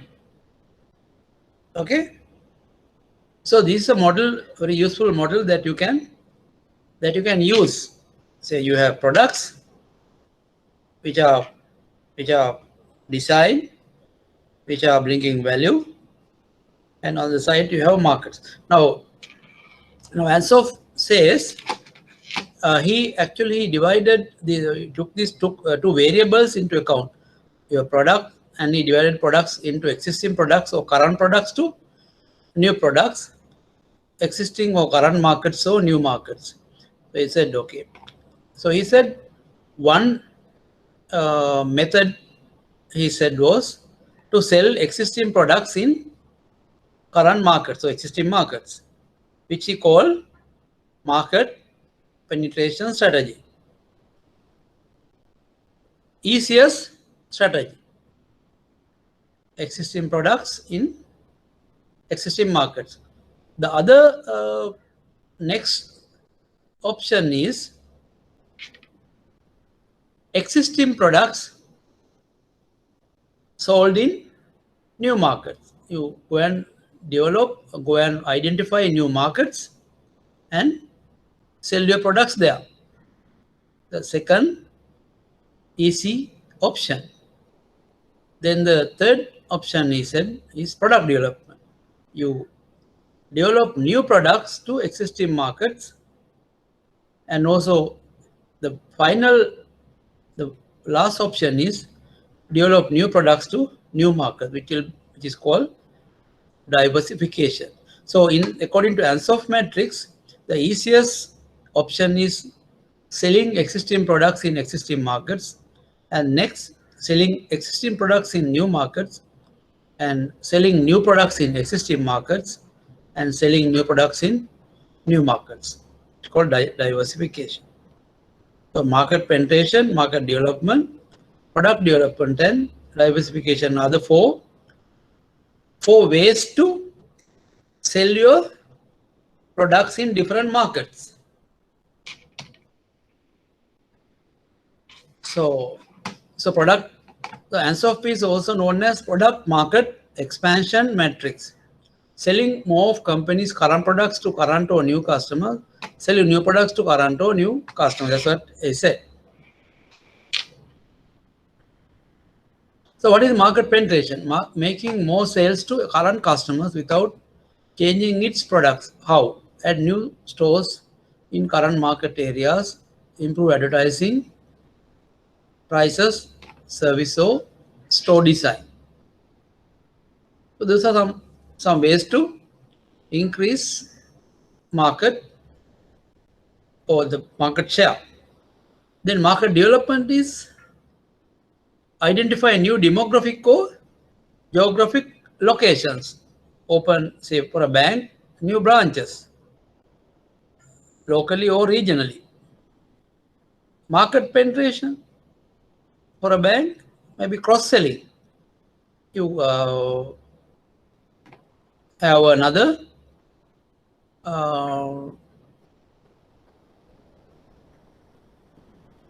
so sell to existing customers. So you have a product range of say 10 products, but you have customers who have just bought only 1 or 2 products. Then you can easily sell each customer a number of products, which is the easiest to do.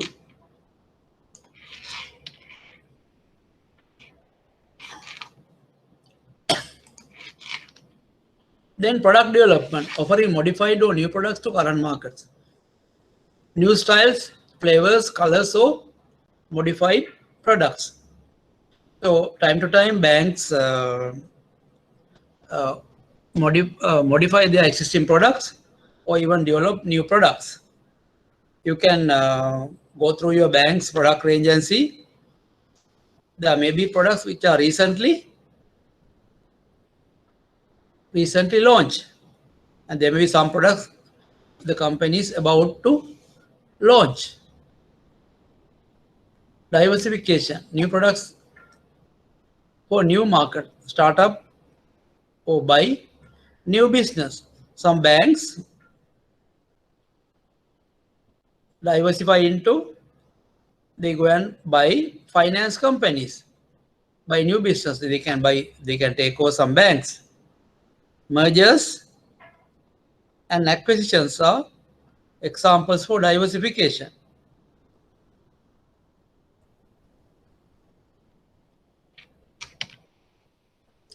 So if you take more details, more explanation as to how we can use Ansoff model in banks.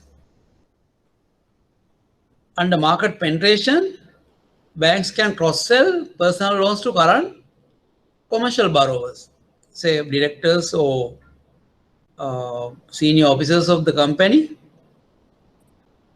You can sell personal loans. Sell new loans to current borrowers with few payments remaining. Say like topping up is you top up loans, which you do is a market penetration strategy, and easily you can increase your loan book. More purchases, usage from existing customers, loyalty cards, credit cards and all, you give offers. More you buy, you get more loyalty rewards, incentive to buy. Now during New Year, Christmas, you give various discounts to increase sales. So you find your sales are, credit card sales are at a very high level during discount period. Gain customers from competition, that which you can try. Gain customers from competition. Attract other bank customers from the same area. Convert non-users. You know, there are customers who are not operating. So you write to them or call them and invite them to operate the account. Maybe for some reason they are not doing it, but try to make them more active. Market development. Sell current products in new locations. That's opening branches, as I said. Find new customer segments within the command area. So, you know, new customer segments, maybe a certain, you may have, still you have some products which you have not already marketed in the area. Say you have, when you go through your product analysis, you find your, say, children's account portfolio is very, very low. So then you have a strategy to increase your children's account. You'll tie up with some schools, go to some schools and discuss with them to open school units. And like that you can quickly cross-sell your, quickly develop new segments with your existing products. New direct distribution like online, even now in the recent past you find a lot of customers are online, but maybe they not purchase products, but some not banking products, but more inquiries and more discussions are happening online now. That's also because there's another channel that you are opening up. Earlier customers were physically coming. Now customers won't come physically. They will instruct you to create your account and you go to an ATM or another outside location and get your money physically, or you ask them to create your account, or create another person's account. But some banks have started, recently I got a call from HSBC. So I have been a loyal client of HSBC for some time. And actually about 2-3 days before, one girl called me and she said, so we can give you a personal loan at very attractive rate without anything. We just create your account. Tell us how much you want. Then I asked, what is the interest? Then she said, interest rate 8.5, right? 8.5% annually, and interest is charged based on reducing balance basis. So actually loan is given for 1 year. So if it is for 1 year at 8.5 reducing balance basis, your effective interest rate is half of it, 4.25. So if I take 100,000, I have to pay only 8,720, she said. So basically, if I take 100,000 loan, right, I will pay only 100,000 and 104,000, 6,600 or something for the whole year. Interest component is only 4,600, if I can remember. 4,600 or 4,500. So nothing, no documents filled, nothing, just my designated account will be created. If only thing I have to give a account number to be created. You know, see how how smartly they are doing it. So they have gone through their customer base, and they have selected some good customers, and they are offering loans. No other information is asked, just based on the account. They are offering loans at a very reasonable rate, without any guarantors, without any documents, without any questions. Online loans. I don't know whether other banks are doing into this. I don't think. Only HSBC is doing it at the moment. So this market development, because that way they can, because they are selling their existing loans to existing customers, but only the channel is different. Earlier we had to go to the bank and sign documents. Now they are doing it online, because we are being customers for them for some time. Offer incentive to employees to bring new loan customers. That also you can do. You can incentivize your employees to canvas loans. That way they will go and canvas new customers and to sell existing loans, existing loan products.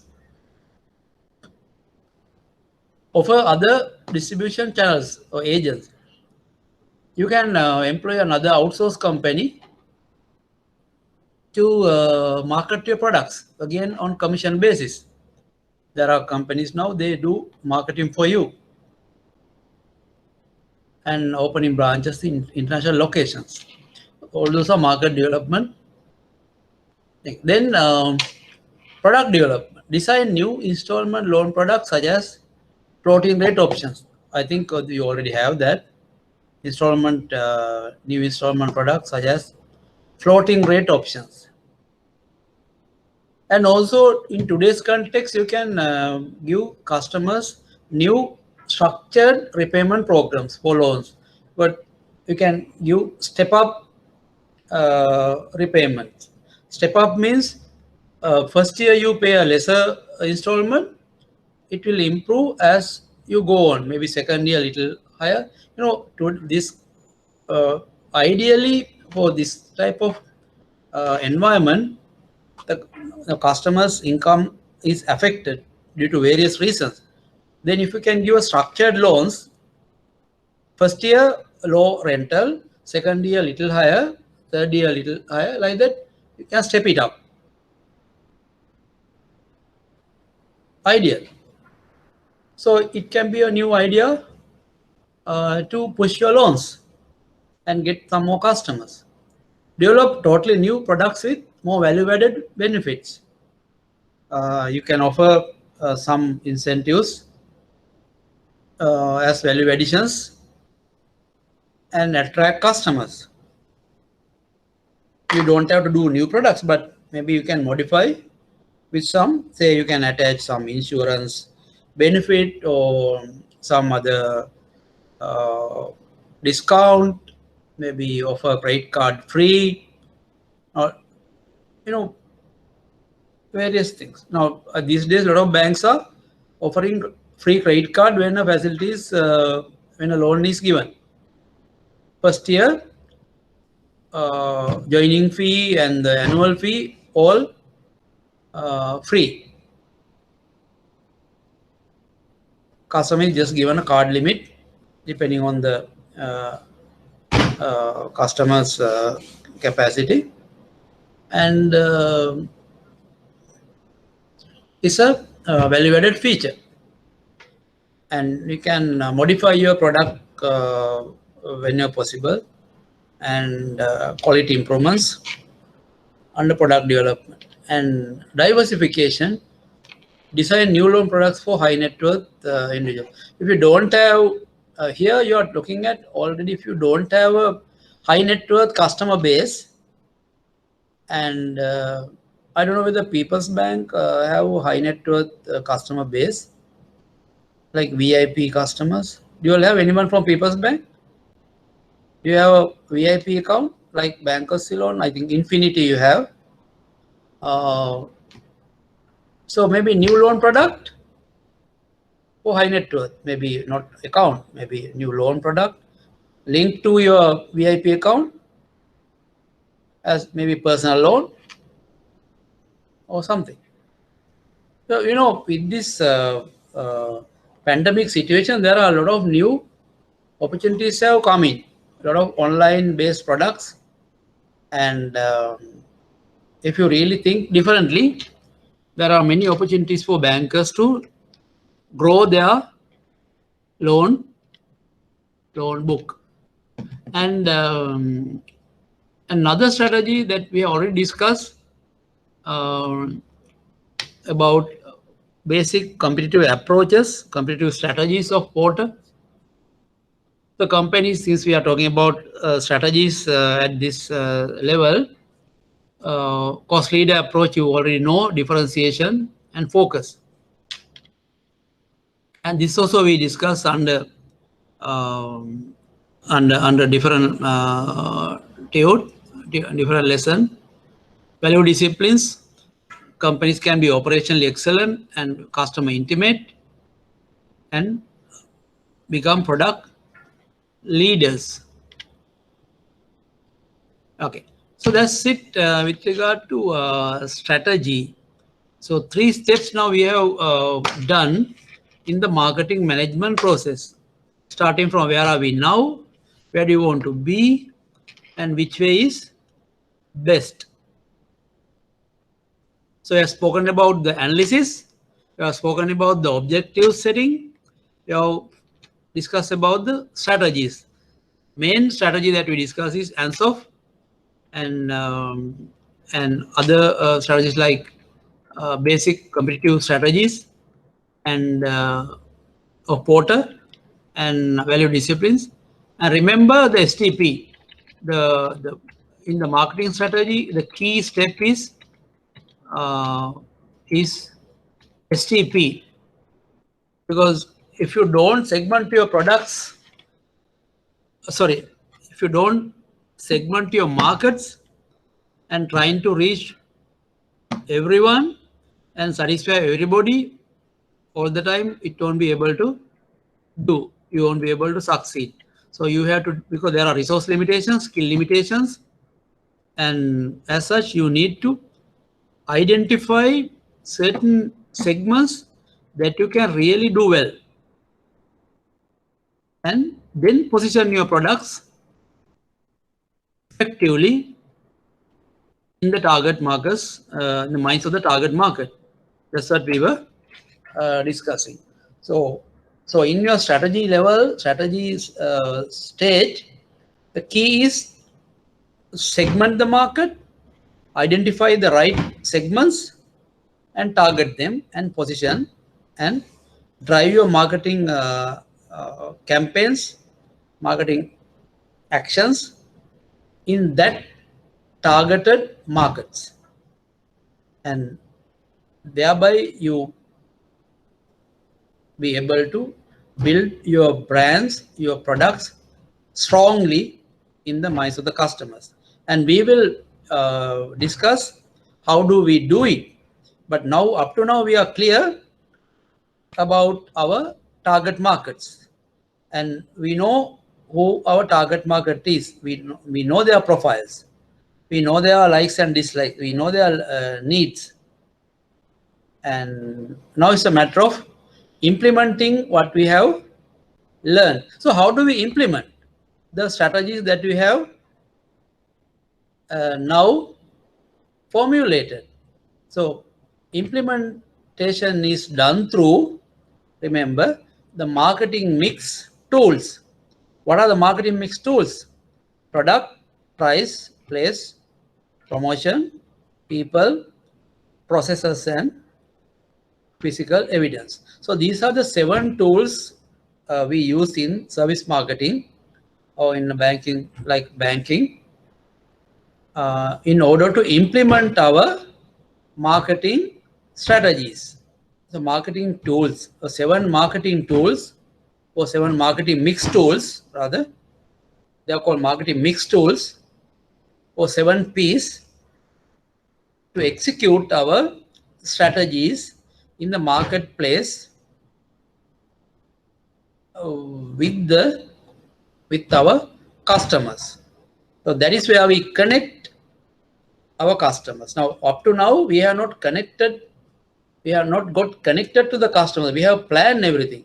We have analyzed the market. We have set objectives. We have formulated good options, few options and strategies, and we know how to do it. Now we are going to do it in real market or real time or in physical space or the market space.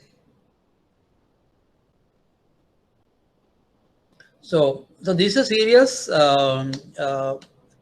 step compared to most of the steps, because if you don't implement your strategies well and effectively, then even you had many best strategies, very good strategies, very good objectives, very good analysis, all will not be of any use if you do not implement your strategies effectively. So this is where you really perform, execute your strategies in real life.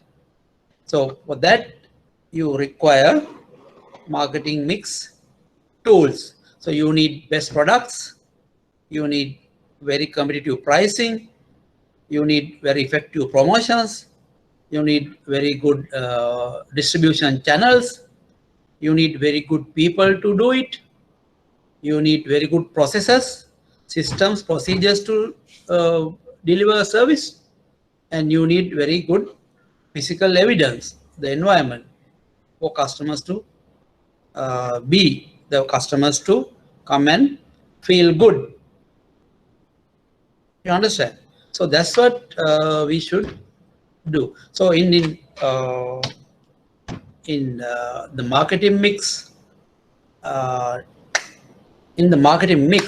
you find the product, price, promotion, and place.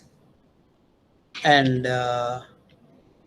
for service marketing, you find people, processes, and physical environment or physical evidence. So, so we'll be going to details of each and every element in the coming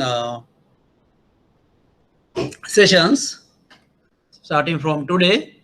So, the first element that we study will be product. So we have to study a lot of things about the product, product development and product life cycle. We have done BCG. So here, so your product has to be. So it's about when you have a product, it has to be of variety, quality, design, features. You have brand, packaging, and service. All that you need to cover, and then we go to price and promotion and place as we go on in the next weeks. And I hope you are clear on how we use our and the importance of having a good marketing mix elements and implementing those activities effectively in order to get the best results in terms of our marketing actions or marketing processes. Right.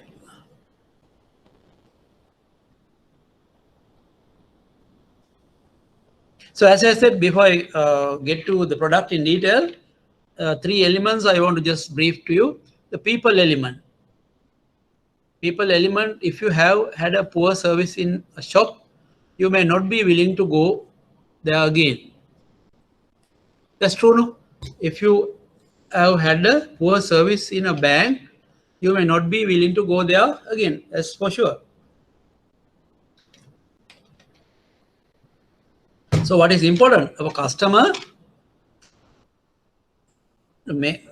So it's just a perception that you create in the customer's mind that your bank offers a good service that will help you to attract the customer as a repeat customer to your bank again, your bank branch again. There is identifiable correlation between low staff turnover and repeat purchase. Low staff turnover means the so in some organizations you find lot of staffs are leaving. Why? Because they are not happy. So if they are not happy, will the customers be happy? No. So if happy customers are created only by happy and satisfied staff. So if there are no satisfied staff, if there are no happy staff in your organization, you won't have any repeat customers. Behavior of frontline workers. Bank teller, cabin crew in aircraft has most effect on customers, of course. So bank tellers are the people who interact with the customers regularly, daily, hourly basis, more than the back office staff. So if they make a bad image, bad impression, the effect will be negative. I hope you understand that. The processes, how do people consume services? What processes do they have to go through to acquire the services? Where do they find the availability of the service? Contact, reminders, registration, illustration. Process is basically very simple to understand. Banking transactions are done by human beings and also to some extent some machines like ATMs or kiosks and all. But here we are talking mostly about the people involved processes mostly. And we need to have very customer centric processes to make sure that customers feel it very convenient to deal with us. The biggest problem we have sometimes is in our banks, we have inward looking approaches. We are not bothered about the customers. We are bothered about our internal regulations, our internal maybe audit side or risk aspects and various things, and we are making things difficult for the customer. It doesn't mean that you don't be mindful about the audit and risk aspects, but yes, you should. But same time, you have to strike a balance. Risk and compliance are needed, but same time, you have to make wherever possible it is convenient to the customer. Otherwise, maybe some banks balance it in a better way than you and attract customers from your bank. So risk, complaint, and audit should not be misconstrued. They should be there. They are required. They are needed. At the same time, our employees must be able to strike a good balance between all those and provide a good service provide delivery of service in the most efficient and people-centric manner or customer-centric manner. So if you are inward looking, the problem is if you are inward looking, you are only showing backward to your customer. So you need to be marketing oriented all the time because you should provide convenience. So in today's context, customers look at not only the financial benefits but emotional benefits. Today, customers are more emotionally oriented.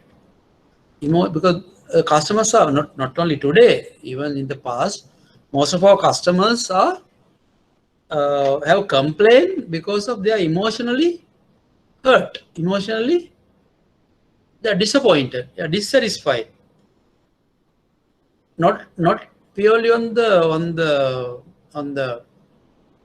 financial terms, but also on non-financial terms.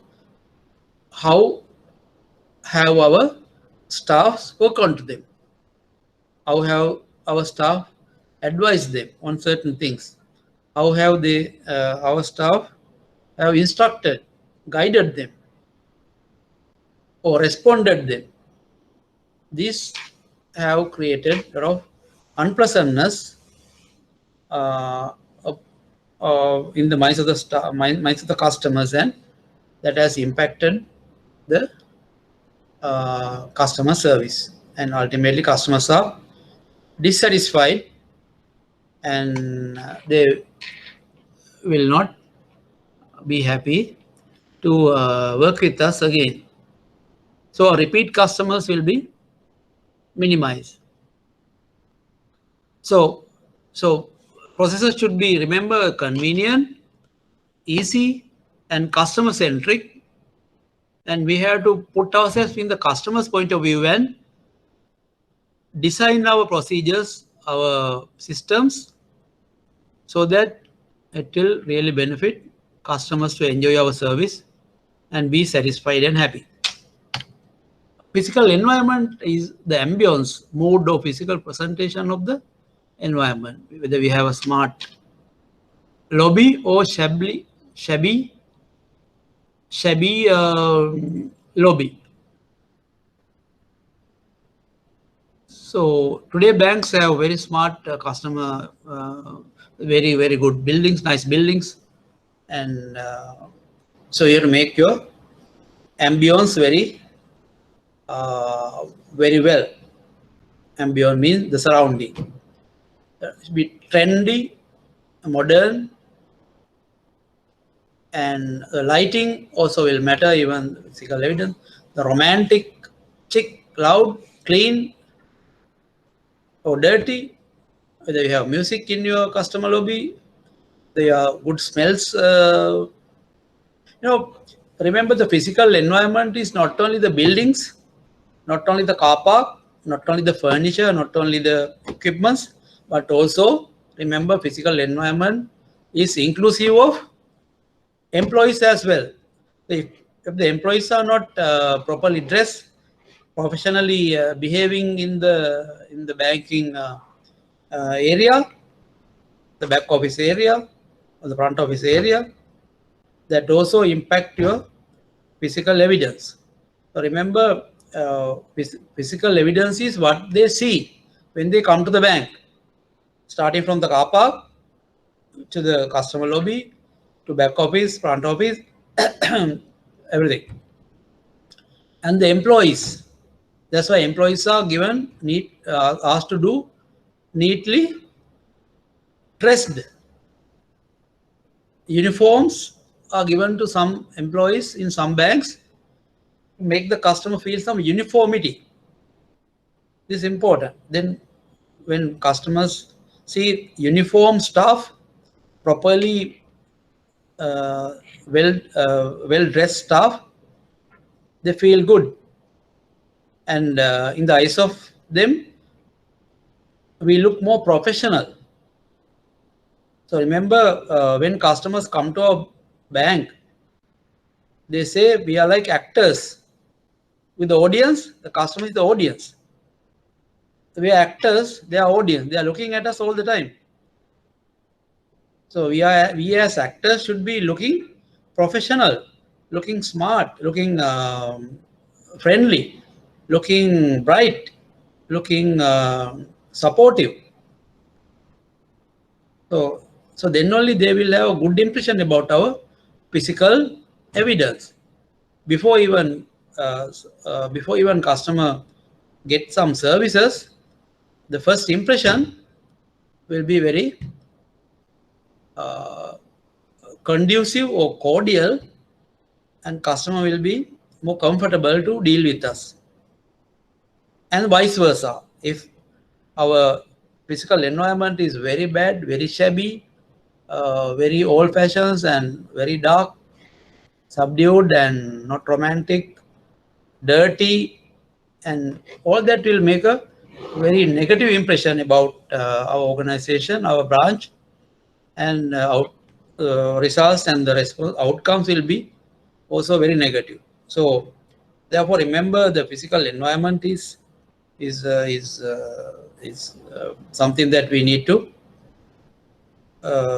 keep in shape And so, for example, I'll tell you, when you go to McDonald's or KFC, even before you eat, don't you feel good? Because it's very clean, very well kept. Physical evidence, neatly dressed staff, uniform staff, nicely talking staff, very polite, friendly, very social. You know, so that gives you a lot of comfort, a lot of a good impression. So they should feel the same when they come to a bank. Well-mannered, pleasant, friendly, neat, clean places. Especially when it comes to service marketing, the physical environment is very, very critical. When you go to hospital, you must feel good. The hospital should be very clean. There's a lot of people go to hospitals, even private hospitals, by paying even high amounts. So they feel good. Modern equipments, modern atmosphere, good physical evidence. People go to hotels, not only food, but because of the environment, physical evidence, right? So think like that. So for service marketing, like banking, medical operations, medical and hoteliering, and all those require good physical evidence to be maintained to create that good impression in the mind of the customer, even before they enjoy our services. Services comes second, but the first impression of the good physical evidence will be more influential to create that good mindset in the customers. So okay, so that's it for the day. So we are stopping at that point. So I will hello. Yes, sir. Yes, time is up. So we'll see you next week. Thank you. Good luck.